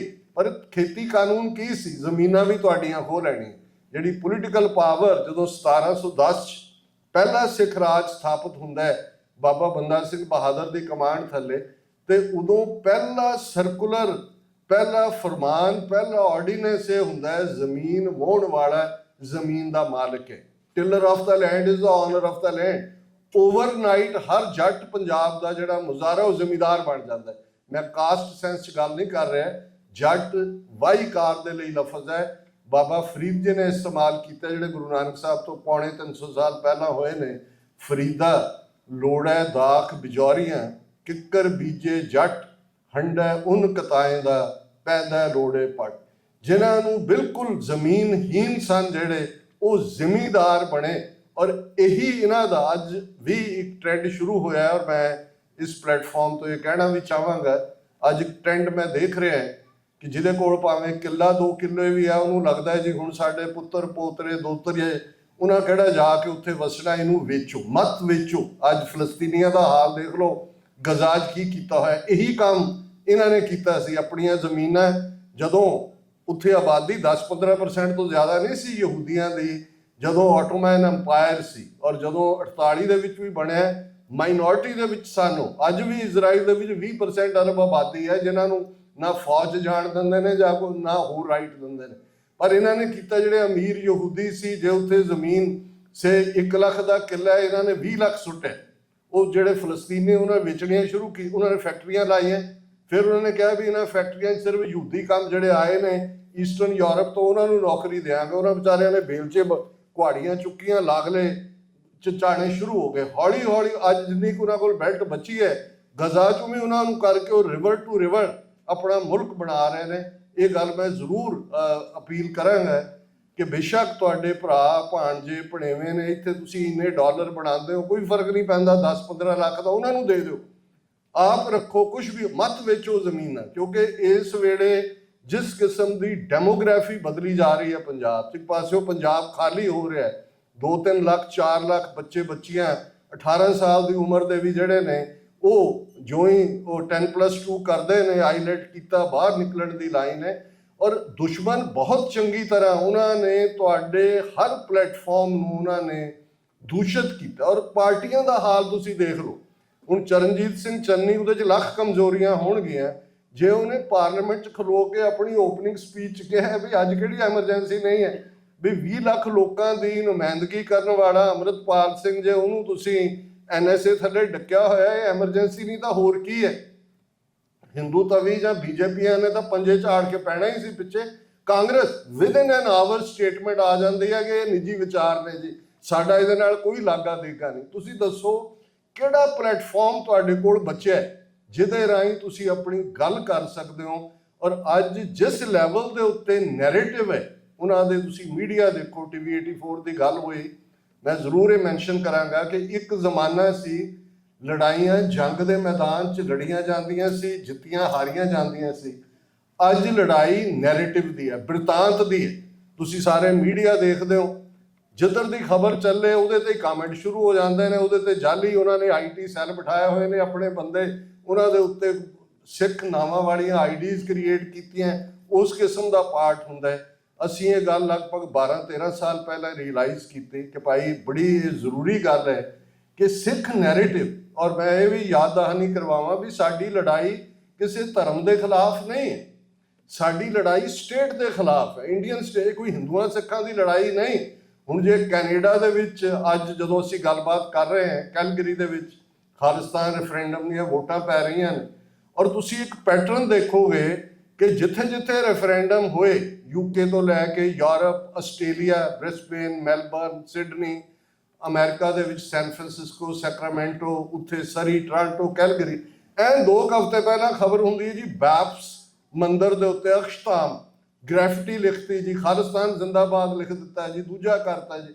ਤੁਹਾਨੂੰ ਇੱਕ ਪੈਟਰਨ ਨਜ਼ਰ ਆਏਗਾ। ਔਰ ਉਹ ਜਿਹੜਾ ਇੱਕ ਚੰਦਰਾ ਨਾਂ ਦਾ MP ਇਹਨਾਂ ਨੇ ਬਣਵਾਇਆ, ਉੱਥੋਂ ਚੰਦਰਾ ਆ ਰਹੀ ਹੈ, ਉਹਨੇ ਸਟੇਟਮੈਂਟ ਦਿੱਤੀ ਜੀ ਹਿੰਦੂ ਬਹੁਤ ਘਬਰਾਏ ਹੋਏ ਨੇ ਕੈਨੇਡਾ ਦੇ, ਇੱਥੇ ਹਿੰਦੂ ਫੋਬੀਆ ਹੋ ਗਿਆ, ਇਹ ਕੈਨੇਡਾ ਜਿਹੜਾ ਹੈ ਖਾਲਿਸਤਾਨੀਆਂ ਨੂੰ ਨੱਥ ਨਹੀਂ ਪਾ ਰਿਹਾ, ਇਹ ਹੁਣ ਉਹ ਚਾਹੁੰਦੇ ਨੇ ਕਿ ਇਹਨੂੰ ਹਿੰਦੂ ਸਿੱਖ ਲੜਾਈ 'ਚ ਕਨਵਰਟ ਕਰੋ। ਹਾਲਾਂਕਿ 40 ਸਾਲ ਜੋ ਕੁਝ ਅਸੀਂ ਪੰਜਾਬ 'ਚ ਸਿਆ, ਇੱਕ ਵੀ ਵਾਕਿਆ ਪੰਜਾਬ 'ਚ ਐਸਾ ਨਹੀਂ ਹੋਇਆ ਕਿ ਕੋਈ ਸਿੱਖਾਂ ਦੀ ਭੀੜ ਨੇ ਜਾ ਕੇ ਕਿਸੇ ਹਿੰਦੂ ਨੂੰ ਕੁੱਟਿਆ ਹੋਏ, ਕਿਸੇ ਦਾ ਜਿਹੜਾ ਉਹ ਘਰ ਸਾੜਿਆ ਹੋਏ। ਦੂਸਰੇ ਪਾਸੇ ਤੁਸੀਂ ਕਿੰਨੇ ਵਾਕਿਆ ਦੇਖ ਸਕਦੇ ਹੋ। ਸੋ ਇਹ ਗੱਲ ਬਿਲਕੁਲ ਕਲੀਅਰ ਹੈ ਕਿ ਸਾਡੀ ਲੜਾਈ ਇੰਡੀਅਨ ਸਟੇਟ ਦੇ ਖਿਲਾਫ ਹੈ, ਨਫ਼ਰਤ ਦੀ ਕੋਈ ਥਾਂ ਨਹੀਂ ਹੈ ਸਿੱਖੀ 'ਚ। ਅਸੀਂ ਕਿਸੇ ਨੂੰ ਨਫ਼ਰਤ ਨਹੀਂ ਕਰਦੇ, ਹਾਂ ਆਪਣੇ ਹੱਕਾਂ ਦੇ ਲਈ ਖਲੋਣਾ, ਔਰ ਇਹ ਸਾਡਾ ਹੱਕ ਬਣਦਾ ਹੈ। ਜਦੋਂ UN ਚਾਰਟਰ ਹਿਊਮਨ ਰਾਈਟਸ ਦਾ ਉਹਦੀ ਗੱਲ ਹੁੰਦੀ ਹੈ, ਇੰਟਰਨੈਸ਼ਨਲ ਲਾਅ ਦੀ ਗੱਲ ਹੁੰਦੀ ਹੈ, ਸਾਡਾ ਹੱਕ ਹੈ। ਅੱਜ ਅਸੀਂ 35 ਮਿਲੀਅਨ ਸਿੱਖ ਨੇਸ਼ਨ ਦੁਨੀਆ ਭਰ ਦਾ ਜਿਹੜਾ ਨੇਸ਼ਨ ਦੇ ਲਈ ਐਲੀਮੈਂਟ ਹੁੰਦੇ ਨੇ। ਅਸੀਂ ਤਾਂ 175 ਸਾਲ ਪਹਿਲਾਂ ਦੁਨੀਆ ਦਾ ਇੱਕ ਵੱਡਾ ਰਾਜ ਨੂੰ ਸਿੱਖ ਐਮਪਾਇਰ ਕਹਿੰਦੇ ਸੀ। ਸਾਡਾ ਮਹਿਜ਼ ਇੱਕ ਕਿੰਗਡਮ ਨਹੀਂ ਸੀ, ਐਮਪਾਇਰ, ਜਿਸ ਐਮਪਾਇਰ ਦੇ ਵਿੱਚ ਦਰਾ ਖੈਬਰ ਤੋਂ ਤਿੱਬਤ ਤੱਕ ਆ ਸਾਰਾ ਲਦਾਖ ਜਿਹੜਾ ਤਿੱਬਤ ਦਾ ਹਿੱਸਾ ਸੀ, ਸਾਡੇ ਰਾਜ ਦਾ ਹਿੱਸਾ ਸੀ। ਅਸੀਂ 12-13% ਦੇ ਉਸ ਜਿੱਥੇ ਸਾਡੀ ਆਬਾਦੀ ਸੀ, ਪਰ ਉਸ ਰਾਜ ਨੂੰ ਅੱਜ ਵੀ, ਪਿੱਛੇ BBC ਨੇ ਕੁਛ ਅਰਸਾ ਪਹਿਲਾਂ ਇੱਕ ਸਰਵੇ ਹਿਸਟੋਰੀਅਨ ਤੋਂ ਕਰਵਾਇਆ ਸੀ ਕਿ 6000 ਸਾਲ ਦੀ ਹਿਊਮਨ ਹਿਸਟਰੀ ਸਭ ਤੋਂ ਆਈਡੀਅਲ ਰਾਜ ਕਿਹੜਾ ਰਿਹਾ, ਤੇ ਇੱਕ ਅਮਰੀਕਾ ਦੇ ਯੂਨੀਵਰਸਿਟੀ ਦੇ ਗੋਰੇ ਪ੍ਰੋਫੈਸਰ ਦਾ ਰਾਈਟ ਅਪ ਕਬੂਲ ਹੋਇਆ ਸੀ, ਮਹਾਰਾਜਾ ਰਣਜੀਤ ਸਿੰਘ ਦਾ ਰਾਜ। ਹਾਲਾਂਕਿ ਸਿੱਖੀ 'ਚ ਕੋਈ ਮੋਨਾਰਕੀ ਦੀ ਥਾਂ ਨਹੀਂ ਹੈ, ਉਹ ਸਰਕਾਰੇ ਖਾਲਸਾ ਸੀ ਆਫੀਸ਼ੀਅਲੀ, ਇਸ ਲਈ ਉਹਨਾਂ ਨੂੰ ਵੀ ਪਤਾ ਸੀ ਮਹਾਰਾਜਾ ਰਣਜੀਤ ਸਿੰਘ ਨੂੰ ਖਾਲਸੇ ਦਾ ਰਾਜ ਹੈ। ਉਹ ਤਖਤ ਤੇ ਨਹੀਂ ਬੈਠੇ, ਕੋਈ ਥਰੋਨ ਨਹੀਂ, ਕੁਰਸੀ ਤੁਸੀਂ ਗੋਲਡ ਦੀ ਉਹਨਾਂ ਦੀ ਅੱਜ ਵੀ ਐਲਬਰਟਾ ਮਿਊਜ਼ੀਅਮ 'ਚ ਪਈ ਹੈ, ਕਿਉਂਕਿ ਸਰਕਾਰੇ ਖਾਲਸਾ ਜਿਓ। ਜਿੰਨੀਆਂ ਟ੍ਰੀਟੀਜ਼ ਤੁਸੀਂ ਦੇਖੋਗੇ ਸਿੱਖ ਰਾਜ ਦੀਆਂ, tripartite treaties, Shah Shuja, king of Afghanistan, east India company, ਸਰਕਾਰੇ ਖਾਲਸਾ ਜਿਓ ਥੱਲੇ, ਟ੍ਰਾਈਪਾਰਟਾਈਟ ਟ੍ਰੀਟੀ, ਸਰਕਾਰੇ ਖਾਲਸਾ ਜਿਓ, emperor of China, Dalai Lama of Tibet 1842 ਦੇ ਵਿੱਚ ਸ਼ੇਰ ਸਿੰਘ ਦੇ ਵੇਲੇ, ਉਹ ਵੀ ਸਰਕਾਰੇ ਖਾਲਸਾ ਜਿਓ। ਔਰ ਉਹ ਰਾਜ ਜਿੱਥੇ ਜਦੋਂ ਉਹ ਜਾਂਦਾ ਹੈ ਤੇ ਸ਼ਾਹ ਮੁਹੰਮਦ ਇੱਕ ਮੁਸਲਮਾਨ ਜਿਹੜਾ ਉਹ ਜੰਗ ਹਿੰਦ ਪੰਜਾਬ ਦੀ ਗੱਲ ਕਰਦੇ ਆ, ਕਹਿੰਦਾ ਕਈ ਕੋਟ ਚੜੇ ਪੂਰਬੀ ਦੱਖਣੀ ਜੀ, ਜਾਂ ਉਹ ਕਹਿੰਦਾ ਜੰਗ ਹਿੰਦ ਪੰਜਾਬ ਦਾ ਹੋਣ ਲੱਗਾ, ਦੋਵੇਂ ਪਾਤਸ਼ਾਹੀ ਫੌਜਾਂ ਭਾਰੀਆਂ ਨੇ, ਅੱਜ ਹੋਵੇ ਸਰਕਾਰ ਤਾਂ ਮੁੱਲ ਪਾਵੇ ਜਿਹੜੀਆਂ ਖਾਲਸੇ ਨੇ ਤੇਗਾ ਮਾਰੀਆਂ। ਹੁਣ ਸ਼ਾਹ ਮੁਹੰਮਦ ਨੂੰ ਕਿਉਂ ਨਜ਼ਰ ਆਇਆ ਜੰਗ ਹਿੰਦ ਪੰਜਾਬ? ਲੜਾਈ ਤਾਂ ਅੰਗਰੇਜ਼ਾਂ ਨਾਲ, ਕਿਉਂਕਿ ਇਹ ਸਾਰਾ ਹੀ ਹਿੰਦ ਪੂਰਬੀ ਹੈ, ਦੱਖਣੀ ਹੈ, ਇਹਨਾਂ ਦੀਆਂ ਹੀ ਫਰੰਟ ਰੈਜੀਮੈਂਟ ਸੀ, ਇਹਨਾਂ ਨੇ ਹੀ ਪੰਜਾਬ ਨੂੰ ਗੁਲਾਮ ਬਣਾਉਣ ਦੇ ਲਈ, ਉਦੋਂ ਤਾਂ ਇਹਨਾਂ ਕੋਲ ਪੋਲੀਟੀਕਲ ਪਾਵਰ ਨਹੀਂ ਸੀ। ਔਰ ਇਹ ਵੀ ਜਦੋਂ ਜੂਨ 84 ਤੇ ਫੌਜ ਚੜੀ, ਇਹ ਜੰਗ ਹਿੰਦ ਪੰਜਾਬ, ਪਿਛਲੇ ਦਿਨਾਂ 'ਚ ਭਾਈ ਗਜਿੰਦਰ ਸਿੰਘ ਬਹੁਤ ਵੱਡੀ ਪਰਸਨੈਲਿਟੀ, 43 ਸਾਲ ਜਿਨ੍ਹਾਂ ਨੇ ਜਲਾਵਤਨੀ 'ਚ ਗੁਜ਼ਾਰੇ, 14 ਸਾਲ ਜੇਲ੍ਹ, ਹਾਈਜੈਕਿੰਗ ਪਹਿਲੀ ਜਦੋਂ ਕਿ ਸੰਤ ਪਿੰਡਾਂ ਵਾਲਿਆਂ ਦੇ ਇਸ਼ੂ ਨੂੰ ਇੰਟਰਨੈਸ਼ਨਲਾਈਜ਼ ਕੀਤਾ, ਉਹ ਇਸ ਨੂੰ ਜੰਗ ਹਿੰਦ ਪੰਜਾਬ ਵੀ ਕਹਿੰਦੇ ਸੀ। ਕਿ ਭਾਈ ਇਹ ਅਲਟੀਮੇਟਲੀ ਜਦੋਂ ਤੱਕ ਅਸੀਂ ਆਪਣਾ ਕੇਸਰੀ ਪਰਚਮ ਦਰਿਆਏ ਜਮਨਾ ਤੋਂ ਵਾਘਾ ਤੱਕ independent sovereign nation Khalistan create ਨਹੀਂ ਕਰ ਲੈਂਦੇ, ਇਹ ਜੰਗ ਜਾਰੀ ਰਹੇਗੀ। ਔਰ ਮੀਡੀਆ ਦੀ ਇੰਪੋਰਟੈਂਸ ਇਸ 'ਚ ਕੀ ਹੈ, ਜਿਹੜੇ ਤੁਸੀਂ ਸੱਚੋ ਸੱਚ ਪ੍ਰੋਗਰਾਮ ਜਾਂ TV 84 ਦੀਆਂ ਹੋਰ ਵੀ ਬਹੁਤ ਸਾਰੇ ਬਾਹਰ ਜਦੋਂ ਟੇਬਲ ਦੇ ਉੱਤੇ ਤੁਸੀਂ ਦੇਖੋਗੇ ਬਹੁਤ ਸਾਰੇ ਸਾਡੇ ਪ੍ਰੋਗਰਾਮ ਨੇ, ਨਿਊਜ਼ ਬੁਲੇਟਿਨ ਵੀ ਹੈ, ਸਰਬਜੀਤ ਸਿੰਘ ਘੁਮਾਣ ਉਹ ਵੀ ਪਿਛਲੇ ਆਲਮੋਸਟ 7-8 ਸਾਲ ਤੋਂ ਇੱਕ ਸ਼ੋਅ ਉਹਨਾਂ ਦਾ ਹੁੰਦਾ ਹੈ, ਸੀਸਗੰਜ ਸਾਹਿਬ ਦਿੱਲੀ ਤੋਂ ਲਾਈਵ ਅਸੀਂ ਟੈਲੀਕਾਸਟ ਕਰਦੇ ਹਾਂ। ਕੈਨੇਡਾ 'ਚ ਸਾਡੀ ਟੀਮ ਹੈ, ਹਰ ਪਾਸੇ ਇਹ ਹੈ। ਔਰ ਅਸੀਂ ਇਹ ਕੋਸ਼ਿਸ਼ ਕਰਦੇ ਹਾਂ ਕਿ ਸਾਡਾ ਪਲੇਟਫਾਰਮ ਪੰਥਕ ਪਲੇਟਫਾਰਮ, ਜਿਹਦੇ ਲਈ ਕੋਈ ਵੀ ਧਿਰ ਜਿਹੜੀ ਪੰਥ ਦੀ ਗੱਲ ਕਰਦੀ ਹੈ, ਅਸੀਂ ਧੜੇਬਾਜ਼ੀ ਤੋਂ ਉੱਪਰ ਉੱਠਣ ਦੀ ਪਹਿਲੇ ਦਿਨ ਤੋਂ ਹੀ ਕੋਸ਼ਿਸ਼ ਕੀਤੀ ਹੈ। ਲਗਭਗ ਇਹਨਾਂ 35 ਸਾਲ ਦੀ ਪੰਥਕ ਸੇਵਾ ਦੇ ਪਿੜ 'ਚ ਮੈਂ ਚੜ੍ਹਦੀ ਕਲਾ ਇੰਟਰਨੈਸ਼ਨਲ, ਜਿਹੜੀ ਹੁਣ ਤਾਂ ਕੋਵਿਡ ਤੋਂ ਬਾਅਦ ਬੰਦ ਹੋ ਗਿਆ, ਆਲਮੋਸਟ 25 ਸਾਲ ਉਹਦੇ ਐਡੀਟੋਰੀਅਲ ਬੋਰਡ ਦੇ ਲਈ ਦਾ ਚੀਫ ਹੋਣ ਦੇ ਨਾਤੇ ਵੀ ਐਡੀਟੋਰੀਅਲ ਲਿਖੇ। ਖਾਲਿਸਤਾਨ ਕਾਲਿੰਗ ਕਾਲਮ ਅੰਗਰੇਜ਼ੀ ਔਰ ਪੰਜਾਬੀ 'ਚ ਸੀ, ਔਰ ਪਿਛਲੇ 12 ਸਾਲ ਤੋਂ ਤੁਸੀਂ ਦੇਖੋਗੇ 18,000 ਤੋਂ ਜ਼ਿਆਦਾ ਸਾਡੀਆਂ ਵੀਡੀਓਜ਼ ਸੱਚੋ ਸੱਚ ਦੀਆਂ YouTube ਦੇ ਉੱਤੇ ਨੇ। 2.5 ਲੱਖ ਦੇ ਕਰੀਬ ਸਾਡਾ YouTube ਤੇ ਸਬਸਕ੍ਰਾਈਬਰ ਹੈ। ਹਾਲਾਂਕਿ ਸਾਨੂੰ ਚਾਰੋਂ ਪਾਸਿਓਂ ਰੋਕਿਆ ਹੋਇਆ, ਫੇਸਬੁੱਕ ਤਾਂ ਉੱਥੇ ਵੀ ਬੰਦ ਕੀਤੀ ਹੋਈ ਹੈ। ਈਵਨ ਸਾਡੇ YouTube ਚੈਨਲ ਦੇ ਉੱਤੇ ਵੀ ਫਾਇਰਵਾਲ ਲਾਈ ਹੋਈ ਹੈ। ਫਾਇਰਵਾਲ ਦਾ ਮਤਲਬ ਹੁੰਦਾ ਨਾ ਉਹ ਕਿਸੇ ਨੂੰ ਫਾਰਵਰਡ ਕਰਨ, ਜਦੋਂ ਸਾਈਡ ਬਾਰ ਤੇ ਤੁਸੀਂ ਕੋਈ ਪ੍ਰੋਗਰਾਮ ਦੇਖਦੇ ਹੋ ਤਾਂ ਉਹਦੇ ਵਰਗੇ ਹੀ ਦੂਜੇ ਆ ਜਾਂਦੇ ਨੇ, ਉਹ ਸਭ ਬਲੌਕ ਕੀਤਾ ਹੋਇਆ। ਪਰ ਇਹਦੇ ਬਾਵਜੂਦ ਸਾਡੀ ਇਹ ਕੋਸ਼ਿਸ਼ ਹੈ ਕਿ ਕੌਮ ਦੀ ਗੱਲ, ਕੌਮ ਦਾ ਬਿਰਤਾਂਤ, ਖਾਲਿਸਤਾਨ ਦੀ ਗੱਲ, ਸ਼ਹੀਦਾਂ ਦੇ ਡੁੱਲੇ ਖੂਨ ਦੀ ਗੱਲ, ਔਰ ਖਾਸ ਤੌਰ ਤੇ ਅੱਜ ਜਦੋਂ ਭਾਈ ਹਰਦੀਪ ਸਿੰਘ ਨਿੱਜਰ ਦੇ ਡੁੱਲੇ ਖੂਨ ਨੇ ਗੇਮ ਚੇਂਜਰ ਦਾ ਕੰਮ ਕੀਤੇ, ਜੋ ਕੰਮ ਅਸੀਂ 40 ਸਾਲਾਂ 'ਚ ਨਹੀਂ ਸੀ ਸਮਝਾ ਸਕੇ ਬਾਹਰਲੇ ਮੀਡੀਆ ਨੂੰ, ਜਾਂ ਇਹਨਾਂ ਦੀ ਦਿਲਚਸਪੀ ਨਹੀਂ ਸੀ। ਹੁਣ ਉਹ ਵਾਸ਼ਿੰਗਟਨ ਪੋਸਟ ਹੋਏ, ਉਹ ਫਾਈਨੈਂਸ਼ੀਅਲ ਨਿਊਜ਼ ਹੋਣ, ਨਿਊਯਾਰਕ ਟਾਈਮਜ਼ ਹੋਏ, ਉਹ ਅਲ ਜਜ਼ੀਰਾ ਹੋਏ, ਤੁਸੀਂ ਦੇਖੋਗੇ ਕਿੰਨੀਆਂ ਸਟੋਰੀਜ਼ ਇਸ ਸਾਲ 'ਚ ਜਿਹਦੇ 'ਚ ਇੰਡੀਆ ਐਜ਼ ਏ ਰੋਕ ਸਟੇਟ ਐਕਸਪੋਜ਼ ਹੋਇਆ, ਔਰ ਖਾਲਿਸਤਾਨ ਦਾ issue, Sikh as a victim ਕਿ ਕੀ ਹੋ ਰਿਹਾ। ਬਹੁਤ ਸਾਰਿਆਂ ਦੀ ਦਿਲਚਸਪੀ ਵੈਸਟਰਨ ਸਕਾਲਰਸ ਦੀ ਵੀ ਬਣੀ ਹੈ। ਔਰ ਅਸੀਂ ਹੋਪ ਕਰਦੇ ਹਾਂ ਕਿ ਨਵੰਬਰ 'ਚ ਜਦੋਂ ਅਮਰੀਕਾ 'ਚ ਚੇਂਜ ਆਫ ਗਾਰਡ ਹੋਏਗਾ, ਜਿਹੜੀ ਵੀ ਟੀਮ ਵਾਈਟ ਹਾਊਸ 'ਚ ਆਏਗੀ, ਉਹ ਇਸ ਪਾਰਟ ਨੂੰ ਜਿਹੜਾ ਕਿ ਇਹਨਾਂ ਨੇ ਟਰਾਂਸਨੈਸ਼ਨਲ ਰਿਪਰੈਸ਼ਨ ਅਮਰੀਕਨ ਸੋਇਲ ਦੇ ਉੱਤੇ ਕੀਤਾ ਹੈ, ਇਸ ਨੂੰ ਐਕਸਪੋਜ਼ ਕਰੇਗੀ। ਤੁਸੀਂ ਵੀ ਲੋਕਲੀ ਕੋਸ਼ਿਸ਼ ਕਰੋ। ਤੁਹਾਡਾ ਐਟਲਾਂਟਾ ਬਹੁਤ ਵੱਡਾ ਇਸ ਵੇਲੇ ਇੱਕ ਹਿੰਦੂਤਵਾ ਦਾ ਸੈਂਟਰ ਵੀ ਬਣਿਆ, ਇੱਥੇ ਇਹਨਾਂ ਨੇ ਇੰਡੀਅਨਸ ਨੇ ਕੌਂਸਲੇਟ ਵੀ 8-10 ਸਾਲ ਪਹਿਲਾਂ ਖੋਲ੍ਹਿਆ ਸੀ। ਪਰ ਬਹੁਤ ਸਾਰੀ ਐਕਟੀਵਿਟੀ ਜਿਹੜੀ ਹੈ ਉਹਦਾ ਕੇਂਦਰ ਸਾਇਲੈਂਟਲੀ, ਕਿਉਂਕਿ ਇਹਨਾਂ ਨੇ ਅਮਰੀਕਾ ਕੈਨੇਡਾ 'ਚ RSS ਨੇ ਬਹੁਤ ਪਸਾਰਾ ਕੀਤਾ ਹੋਇਆ, ਅਸੀਂ ਰਿਅਲਾਈਜ਼ ਵੀ ਨਹੀਂ ਕਰ ਸਕਦੇ। ਔਰ ਬਹੁਤ ਸਾਰੇ ਇਸ਼ੂ ਵੀ ਤੁਸੀਂ ਦੇਖੋਗੇ ਧਾਰਮਿਕ ਤੌਰ ਤੇ, ਔਰ ਮੈਂ ਇਹ ਬੇਨਤੀ ਵੀ ਕਰਨੀ ਚਾਹਾਂਗਾ, ਦੇਖੋ ਹਰ ਧਰਮ ਦੇ ਵਿੱਚ ਜਦੋਂ ਪ੍ਰੋਗਰੈਸ ਕਰਦਾ ਹੈ ਕੁਝ ਇਸ਼ੂਜ਼ ਆਉਂਦੇ ਨੇ, ਉਹ ਤੁਹਾਡੇ ਮਰਿਆਦਾ ਨਾਲ ਰਿਲੇਟਡ ਹੋਣ, ਉਹ ਤੁਹਾਡੇ ਕਿਸੇ ਟੈਕਸਟ ਨਾਲ ਰਿਲੇਟਡ ਹੋਣ, ਕਈ ਵਾਰੀ ਕਲਚਰ ਨਾਲ ਰਿਲੇਟਡ ਹੋਣ, ਕਿਉਂਕਿ ਸਿੱਖੀ ਇਕੱਲਾ ਪੰਜਾਬੀ ਸਿੱਖਾਂ ਦੀ ਤਾਂ ਨਹੀਂ ਹੈ। ਜਦੋਂ ਗੋਰੇ ਸਿੱਖ ਬਣੇ ਜਾਂ ਮੈਕਸੀਕਨ, ਇਹ ਚਰਚ 'ਚ ਵੀ ਆਏ, ਜਦੋਂ ਅਫਰੀਕਨ ਲੋਕ ਚਰਚ 'ਚ ਆਏ ਤਾਂ ਇਹ ਤਾਂ ਢੋਲ ਢਮੱਕੇ ਵਾਲੇ ਸੀ, ਫਿਰ ਚਰਚ ਵਾਲਿਆਂ ਨੂੰ ਅਲਾਓ ਕਰਨਾ ਪਿਆ। ਪਾਰਟਿਕੂਲਰਲੀ ਜਿਹੜੇ ਤੁਸੀਂ ਅਫਰੀਕਨ ਦੇ ਕੋਈ ਚਰਚ ਦੇਖੋਗੇ, ਉਹ ਇਬਾਦਤ ਵੀ ਇਸ ਢੰਗ ਨਾਲ। ਸੋ ਇਹ ਇਸ਼ੂਜ਼ ਕੌਮਾਂ ਹੱਲ ਕਰ ਲੈਂਦੀਆਂ ਨੇ। ਤੁਹਾਡੇ ਸਕਾਲਰ, ਵਿਦਵਾਨ, ਗੁਰਮੁਖ, ਟਕਸਾਲਾਂ, ਜਥੇ, ਉਹਨਾਂ ਦੇ ਮੁਖੀ ਬੈਠ ਕੇ ਇਹਨੂੰ ਨਜਿੱਠ ਸਕਦੇ ਨੇ। ਇਸ ਵੇਲੇ ਡਿਵਾਈਸਿਵ ਨਹੀਂ ਹੋਣਾ ਚਾਹੀਦਾ। ਇਸ ਵੇਲੇ ਸਾਡਾ ਫੋਕਸ ਇੱਕ ਨੁਕਤੇ ਤੇ ਹੋਣਾ ਚਾਹੀਦਾ ਹੈ। ਭਾਈ ਗੁਰਦਾਸ ਜੀ ਦੇ ਲਫ਼ਜ਼ਾਂ ਦੇ ਵਿੱਚ, ਕਿਸ ਉਦਮ ਤੇ ਰਾਜ ਮਿਲੇ, ਸ਼ਤਰੂ ਤੇ ਸਭ ਹੋਵੇ ਮੀਤਰ। ਕਿ ਉਹ ਕੀ ਯਤਨ ਕੀਤੇ ਜਾਣ, ਕੀ ਐਫਰਟ ਹੋਏ, ਕੀ ਸਟ੍ਰੈਟਜੀ ਹੋਏ, ਕੀ ਵਿਉਂਤਬੰਦੀ ਹੋਏ ਕਿ ਸਾਨੂੰ ਆਪਣਾ ਰਾਜ ਭਾਗ ਮਿਲੇ, ਅਸੀਂ ਦਰਿਆਏ ਜਮਨਾ ਤੋਂ ਵਾਘਾ ਤੱਕ ਇੰਡੀਪੈਂਡੈਂਟ ਸੋਵਰਨ ਨੇਸ਼ਨ ਖਾਲਿਸਤਾਨ ਹਾਸਿਲ ਕਰ ਸਕੀਏ। ਦੁਨੀਆ 'ਚ ਜਿੱਥੇ ਯੂਨਾਈਟਿਡ ਨੇਸ਼ਨਸ ਦੇ ਹੈੱਡਕੁਆਰਟਰ ਤੇ 193 ਝੰਡੇ ਨੇ ਨੇਸ਼ਨਸ ਦੇ, ਉੱਥੇ ਸਾਡਾ ਖਾਲਿਸਤਾਨ ਦਾ ਝੰਡਾ ਵੀ ਝੂਲੇ। ਇਹ ਇਸ ਦੇ ਲਈ ਸਾਡਾ ਯਤਨ ਕਰਨਾ, ਉਦਮ ਕਰਨਾ, ਔਰ ਬਜਾਏ ਬਹਿਸਬਾਜ਼ੀ 'ਚ ਪੈਣ ਦੇ, ਜਿਵੇਂ ਪ੍ਰੈਜ਼ੀਡੈਂਟ ਕੈਨੇਡੀ ਦਾ ਇਹ ਇੱਕ ਉਹਨਾਂ ਨੇ ਐਡਰੈਸ 'ਚ ਕਿਹਾ ਸੀ ਕਿ ਵੀ always ਐਸਕ what nation is doing for us, we never ask what we are doing for the nation. ਹਰ ਸਿੱਖ ਸਿੰਘਣੀ ਜੇ ਆਪਣੇ ਆਪ ਨੂੰ ਪੁੱਛੇਗੀ ਕਿ ਕੌਮ ਦਾ ਘਰ ਬਣ ਰਿਹਾ ਹੈ, 1.5 ਲੱਖ ਤੋਂ ਜ਼ਿਆਦਾ ਕੁਰਬਾਨੀਆਂ ਹੋਈਆਂ ਨੇ, ਅੱਜ ਵੀ ਸਾਡੇ ਹਵਾਰੇ, ਸਾਡੇ ਰਾਜੋਆਣੇ, ਸਾਡੇ ਤਾਰੇ, ਸਾਡੇ ਕਿੰਨੇ ਸਿੰਘ ਜੇਲ੍ਹਾਂ ਦੇ ਵਿੱਚ 35 ਸਾਲ ਤੋਂ ਮੋਰਚੇ ਲੱਗੇ ਹੋਏ ਨੇ ਬੰਦੀ ਸਿੰਘਾਂ ਦੀ ਰਿਹਾਈ ਲਈ। ਅਮਿਤ ਸ਼ਾਹ ਆ ਕੇ ਲੁਧਿਆਣੇ ਕਹਿੰਦਾ कैसे छोड़ दें इनको, ये माफ़ी नहीं मांगते हैं, माफ़ी। ਇਹ ਗੁਜਰਾਤੀਆਂ ਦਾ ਬੋਲਣ ਦਾ ਢੰਗ। ਹੁਣ ਇਹ ਹੈ ਡਿਫਾਇੰਸ। 35 ਸਾਲ ਜਵਾਨੀਆਂ ਗਾੜ ਦਿੱਤੀਆਂ। ਉਹ ਕਹਿੰਦੇ ਨੇ ਇੱਕ ਵਾਰੀ ਕਹਿ ਦਿਓ ਜੀ ਅਸੀਂ ਗਲਤੀ ਕੀਤੀ, ਤੁਹਾਡੀ ਰਿਹਾਈ ਹੈ। ਤੇ ਇੱਕ ਪਾਸੇ ਇਹ ਜੇਰਾ ਤੇ ਦੂਜੇ ਪਾਸੇ ਅਸੀਂ ਜਿਨ੍ਹਾਂ ਦੇ ਡੁੱਲੇ ਖੂਨ ਦੇ ਉੱਤੇ ਅਸਾਈਲਮਸ ਲਈਆਂ ਨੇ, ਇਹਨਾਂ ਮੁਲਕਾਂ 'ਚ ਸੈਟਲ ਹੋਏ ਆ, ਜੇ ਸਿਰਫ ਅਸੀਂ ਡਾਲਰ ਹੀ ਇਕੱਠੇ ਕਰਨੇ ਨੇ ਤਾਂ ਫਿਰ ਮੈਨੂੰ ਨਹੀਂ ਪਤਾ ਵੀ ਅਸੀਂ ਕੀ ਮੂੰਹ ਦਿਖਾਵਾਂਗੇ ਗੁਰੂ ਕਲਗੀਧਰ ਪਾਤਸ਼ਾਹ ਨੂੰ ਜਾ ਕੇ।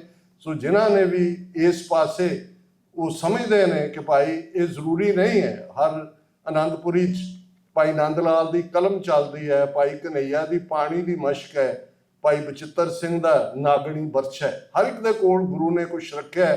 ਤੁਸੀਂ ਜਿਸ ਪਿੜ 'ਚ ਸਮਝਦੇ ਹੋ ਤੁਸੀਂ ਖਿਦਮਤ ਕਰ ਸਕਦੇ ਹੋ, ਨਿਤਰੋ, ਕੁਛ ਕਰੋ। ਔਰ ਇਹੀ ਸਾਡਾ ਅਲਟੀਮੇਟਲੀ ਜਦੋਂ ਅਸੀਂ ਜੀਵਨ ਸਫਲ ਹੋਣ ਦੀ ਗੱਲ ਕਰਦੇ ਹਾਂ, ਜਾਂ ਸਰ ਦਲੀਪ ਸਿੰਘ ਚੀਮਾ ਜੀ ਦੀ ਗੱਲ ਹੋਈ ਤੇ ਜਿਸ ਨੂੰ ਭਾਈ ਗੁਰਦਾਸ ਜੀ ਨੇ ਯਾਦ ਦਹਾਨੀ ਜਦੋਂ ਕਰਵਾਈ ਕਿ ਗੁਰਮੁਖ ਜਨਮ ਸਵਾਰ ਦਰਗਹਿ ਚੱਲਿਆ, ਸੱਚੀ ਦਰਗਹਿ ਜਾਏ, ਸੱਚਾ ਪਿੜ ਮੱਲਿਆ।